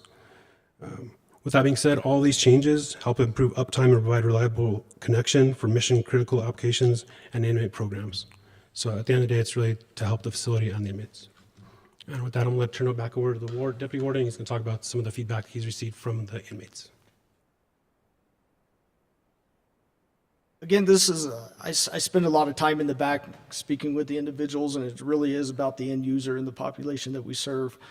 General, I go around and I converse with them when I see them actively using the tablets and ask them what they like best about it, if they've noticed a change. The general consensus is they really do appreciate the advancements in the technology. I get a lot of statements like, it fills my time. I feel productive while I'm in here. At least I'm doing something. Like in general, we get a lot of statements like that. Some of the statements that I really find the most interesting is the Indovo program itself actually runs off an incentive program. So the more programs they do, the more programs they participate in, they can earn rewards to get movies and things like that for entertainment. And a lot of times what they tell me is they find interest in topics that they didn't know, and then they end up not using the rewards until they completely finish the course because they found a new interest that they were unaware of prior. I always find that super positive from my perspective being inside the facility.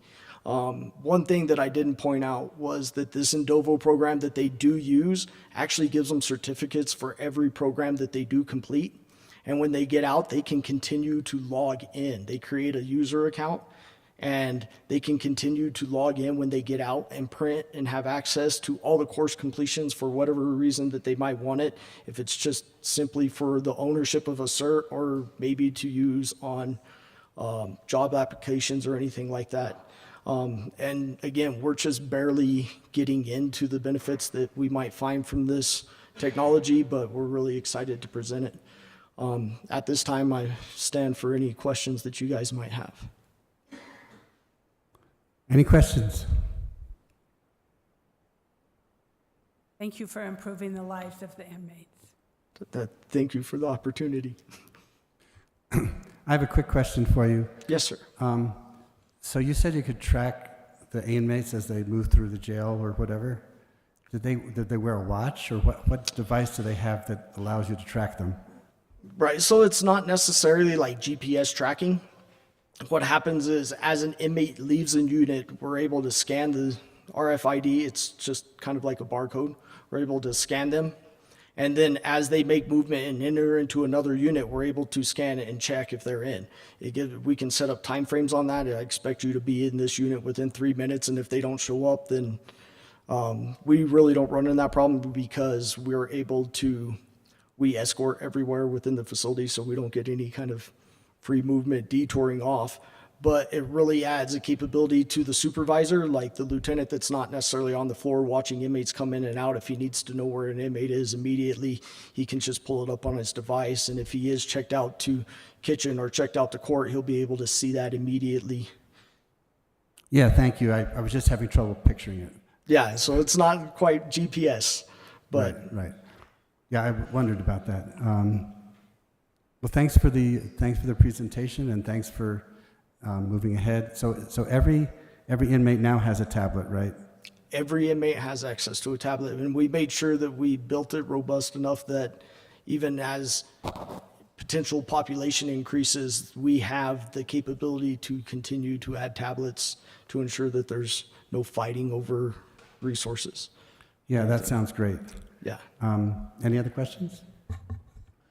Thank you very much.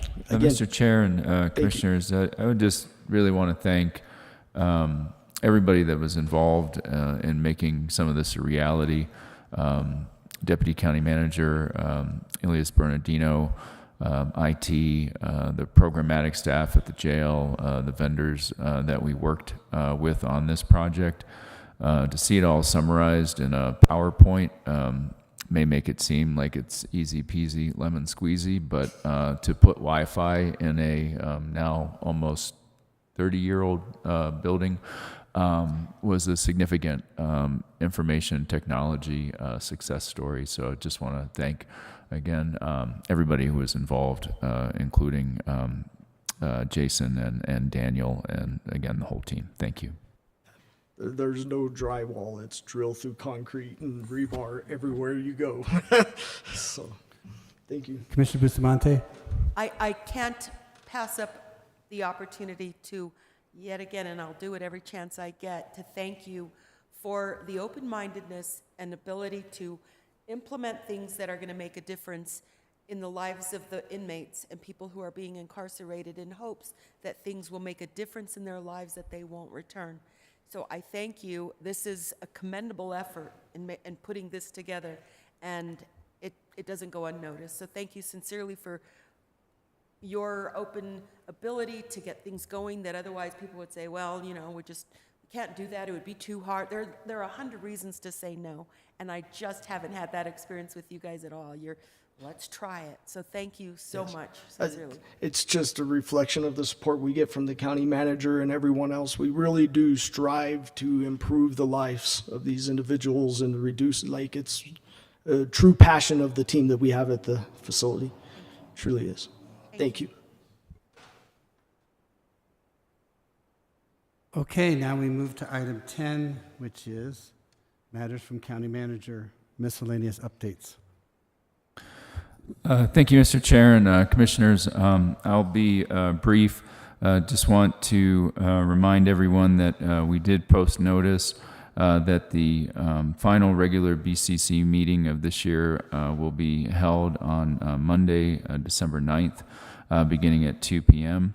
That rescheduling occurred, as you know, so that we could accommodate attendance by both sitting commissioners and incoming commissioners and myself and other county staff at the Better Informed Public Officials Conference. beginning that Tuesday, 12/10, I believe, through 12/12 in Albuquerque. Also want to make sure that it is on your calendars, the legislative reception with our state delegation on Tuesday, December 17th at 6 p.m. Once again, we'll utilize the Nancy Rodriguez Community Center to host that event. I did want to update the board publicly that we have entered into a contingent purchase agreement for all of Building 5 in the Rodeo Park East Business Condominium for office space for the district attorney. We're going through the appraisal process relative to the purchase price, as well as due diligence relative to the building itself. The potential availability of the existing building housed by the district attorney is being factored in to a space use study that we are working on with the First Judicial District Court, and the availability of that building may in fact free up some space within the existing courthouse for additional judicial officers. And as Madam Clerk mentioned, that relates directly to the legislative priority to have the legislature continue to fund and share in the cost of needed courthouse renovations and augmentations. Finally, I did want to note that we did close on a second C-PACE financing, approximate amount of $10.2 million for the Modern Elder Academy in the Galisteo area. And so that was our second C-PACE transaction. So those are my miscellaneous updates for the board, and be happy to answer any questions on any of those items. Thank you for the updates. Are there any questions? No questions, then matters from county attorneys. Let's start over on this end. County Commissioner. What? Commissioner. Whatever I said. I haven't graduated to be an attorney yet.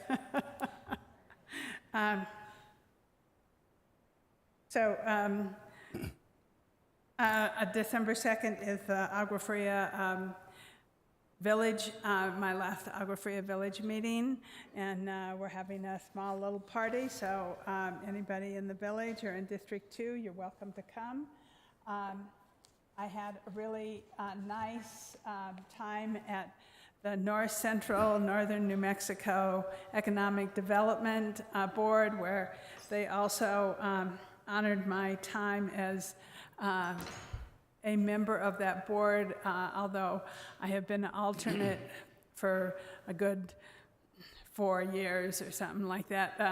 I show up because they always need a quorum, and in the past, sometimes the primary person did not always show up. So it was very fun, and you know, we're lucky to have the North Central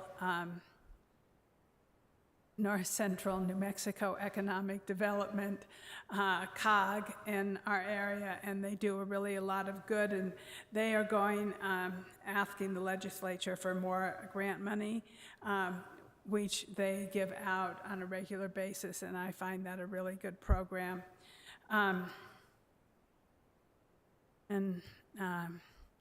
That's really all I have to say. All right, move to Commissioner Bustamante. Thank you, Mr. Chair.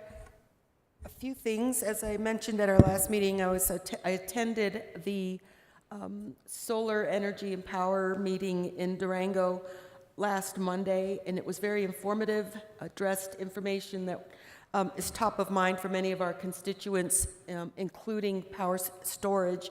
And there will be a follow-up meeting on the 20th through 22nd in Denver, the Solar Power and Energy Storage Mountain West Conference. The meeting last Monday was more of a regional meeting with people from New Mexico that were from workforce solutions and about job creation, training, as well as entities who want to have utility-sized solar and discussion among elected officials, both at the city and at the county level, on how to assure that any installations are safe and be able to assuage community concerns. So that was very informative, and I look forward to the meeting in January.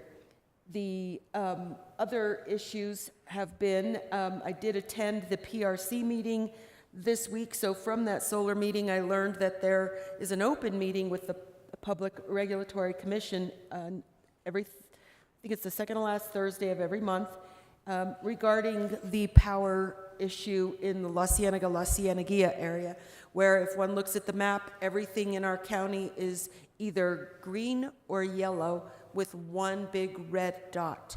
And that, it's not even a dot. They've made sure that it actually conforms to the La Cienega and La Cieneguilla area, where it's residential, which is where the energy is. So nobody really made sure it was conforming. That's just all. But the bottom line is it's red, and that means there is limited or vulnerable electrical, and I've discussed it before. So I had an opportunity to speak during public comment in the interest of getting support for accountability, and we'll be following up with the PRC as well as attending additional PRC meetings. One thing that was also asked of me to mention at tonight's meeting, and I'm so grateful for all of the efforts that the county made and has and continues to make with regard to the branches and branches away from power lines and clearing things where we are able and is appropriate for us, not on private property, but getting rid of the downed power, the branches on the power lines and anywhere near those. But another part of this opportunity is to get a good inventory of where a lot of these downed branches may have ended up. As the melt went, so did some of these branches. And there is a big concern because we are anticipating a La Nina season where we don't expect to see a lot more moisture or snowfall this winter. And it's going to get dry. Most of these, all of this is going to be in places where we may or may not be able to access it.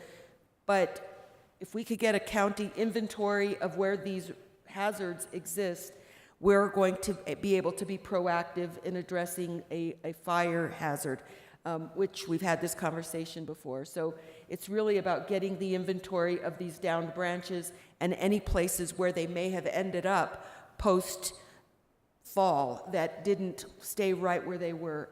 And I had a few examples given to me in some of the more bosque areas, yes, in the La Cienega area, but that is also the case in Galisteo and parts of near the Edgewood area. To that end, we have a request on the table, and our utilities staff will be meeting with the town of Edgewood in the interest of pursuing a joint utility, a joint water utility, in the interest of getting the water that is available from Stanley. It is being held for this purpose. It gives us an opportunity to actually be part of the development that is mostly in Edgewood, where meanwhile Edgewood is Santa Fe County and a lot of the development is in Edgewood. And when the resources go, and it has been brought to my attention with some good examples, and I'm sorry I don't have them before me today, but Torrance County with Moriarty benefits from basically the population that we have in Edgewood. If we are part of a water utility and we are part of that growth, those assets, the GRT, et cetera, benefit Santa Fe County. So that's part of what's going on in District 3, and more to come. Thank you. Thank you. Commissioner Hamilton. I just want to remind everybody that the last Coffee with the Commish, it's a big opportunity, don't miss it, is Tuesday, December 3rd at 5:30 at the Hondo Station 2. And we'll do our usual sit down and talking, and we will also be, of course, doing the introduction of the new incoming commissioner. I think many people have met him, but it's a little bit of a more casual, community-oriented transfer of information and power. So that's next Tuesday, and I hope everybody can be there. Thank you. Well, I just want to wish everybody a happy Thanksgiving. Oh, thank you. It's coming up. And Absolutely. Happy Thanksgiving. yes. And December 3rd is also Hour with Hank. So District 5 will compete with District 4 for attendance. And we my always District work 5 together. is, and mine is online. And with that, any matters from other elected officials? Oh, he's gone. Commissioner Green disappeared. County Clerk. Thank you, Mr. Chair. So today, the statewide canvassing board certified our 2024 general election. So yay, we're done with that.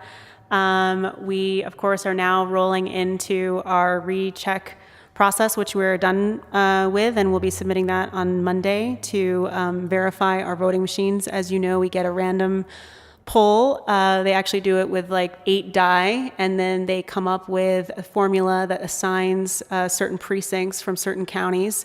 And we had to hand tally about 900 ballots for both the presidential race and the CD3 race.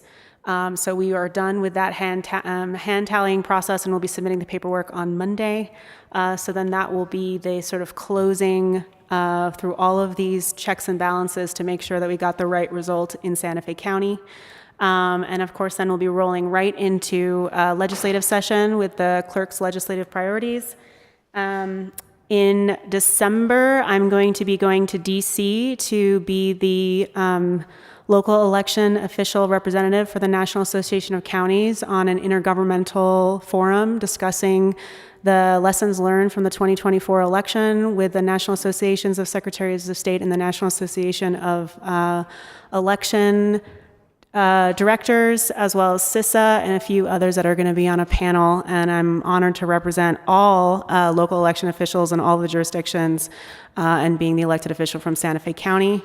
I'm also helping to, with the Cook County Clerk-elect, Monica Gordon, has asked me to be on her transition team. So we're going to be having some discussions about getting the ball running and sort of hitting the ground running. As you may know, Monica was a county commissioner and then ran for county clerk.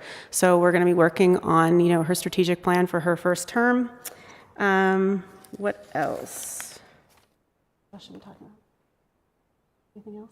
Oh, we have 2 positions open in our office for elections as folks are going to graduate school and moving out of state. So if you are interested in working the exciting career of elections, we are not having a primary election this year. We're going to have kind of a quiet roll into the regular local election in the fall. So it's a good time to start in the clerk's office and learn how to run elections when we don't have a back-to-back really busy even-numbered year. So we are already seeing folks running for some of those positions, and so we're going to try during our quieter spring season to work on getting some goals across the finish line, things like our reorganization, our new warehouse, some of our strategic goals that we've been too busy to work on while we've been trying to get that election across the finish line. So we're hoping to knock a lot of that stuff off our list, including moving to our new recording software, GovOS. I think we've had our initial meeting. And so we're trying to get that across the finish line July 1st. So yes, we're planning on having a very non-sleepy spring. So thank you very much. Thank you. Daniel, are there anybody else online? Any other elected officials? Okay. That takes us to matters from the county attorney. Attorney Young? Yes, thank you, Mr. Chair and Commissioners. We do have one item on the list. However, given Commissioner Green's absence and the fact that it does affect his district, I would recommend that we table this item and return to it when we can have a full discussion.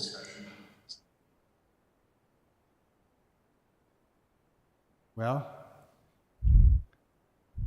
And that would be both with regard to item 12A and 12B, Mr. Chair and Commissioners.